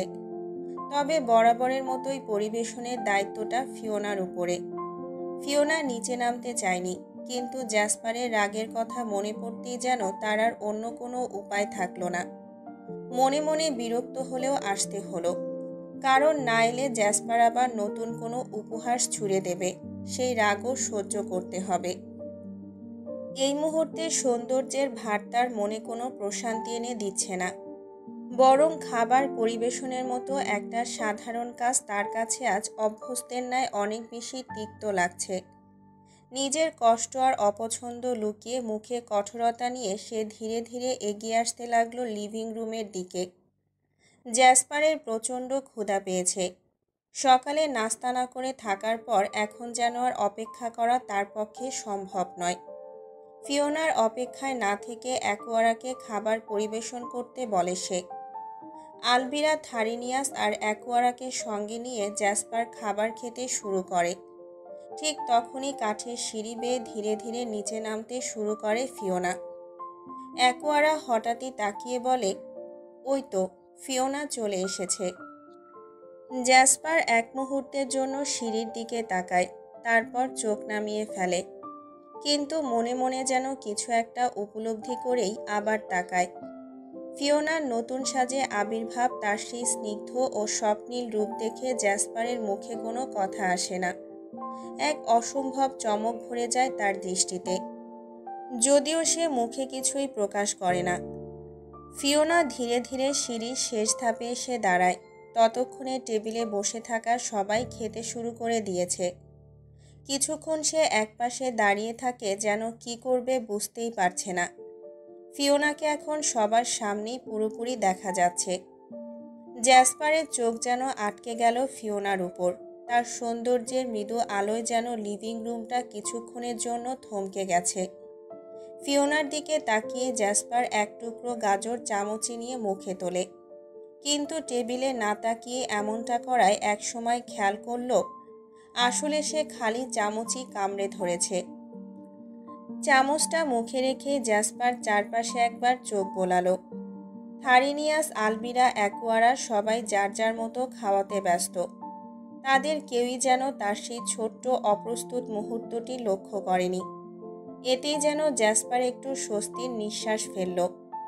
দ্রুত এক গ্লাস পানি তুলে মুখে ঢেলে নিল, যেন নিজের অস্বস্তি মুছে ফেলার চেষ্টা করছে। জ্যাসপার আচমকাই উঠে দাঁড়ায়। আমার খাওয়া শেষ বলে তাড়াহুড়ো করে ডাইনিং টেবিল ছেড়ে বাইরে বেরিয়ে যায়। তার গন্তব্য ল্যাব।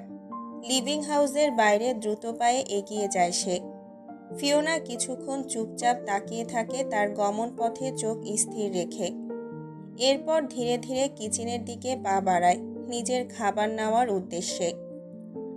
ল্যাবে প্রবেশ করে জ্যাসপারের ক্লান্ত শরীরে এক্সিকিউটিভ চেয়ারে বসে পড়ল সে। মাথাটা হেলান দিয়ে চোখ দুটো এক মুহূর্তের জন্য বন্ধ করে নিল। সামনে কম্পিউটারের স্ক্রিনে তার অজান্তেই কাজ চলছে, কিন্তু চোখ বন্ধ করতেই ফিওনার সেই চিত্র আবারও তার মনের পর্দায় ভেসে ওঠে। গাঢ় কাজলে মোড়ানো গভীর চোখ, গোলাপি রঙে রাঙানো ঠোঁট, গালে মৃদু গোলাপি আভা, মাথায় ছোট ছোট সাদা ফুলের শোভা, আর গলায় ঝলমলে মুক্তোর মালা। দৃশ্যটি এতটাই স্পষ্ট ছিল যে জ্যাসপারের মন যেন তারই মধ্যে বন্দী। হঠাৎ করেই কম্পিউটারের স্ক্রিন থেকে টুং শব্দে তার চিন্তাভাবনার ধারাবাহিকতা ভেঙে যায়। চোখ খুলে তাকায় স্ক্রিনের দিকে, যেখানে একটা নতুন ইমেল এসেছে। জ্যাসপার দ্রুত ইমেলটি খুলল এবং স্ক্রিনে ভেসে উঠল প্রেরকের নাম ডক্টর আর্থার। ইমেলটা পড়ার সঙ্গে সঙ্গেই জ্যাসপারের মুখে এক প্রশান্তির হাসির রেখা ফুটে উঠল। ডক্টর আর্থার জানিয়েছেন আগামীকাল রাতেই গুরুত্বপূর্ণ মিটিংটা হবে, আর লোকেশন মিস্টার চেংশিংয়ের ল্যাব। কাল রাতে অ্যাথিরনের শক্তি সম্পূর্ণরূপে সংগ্রহ করে তার সরাসরি লন্ডনে পাঠানো হবে, যেখানে গবেষণার পরবর্তী ধাপ সম্পন্ন হবে। জ্যাসপার এক মুহূর্ত থমকে থাকল। তার মুখের হাসির ঝিলিক যেন এক অজানা বিজয়ের আভাস দিচ্ছে।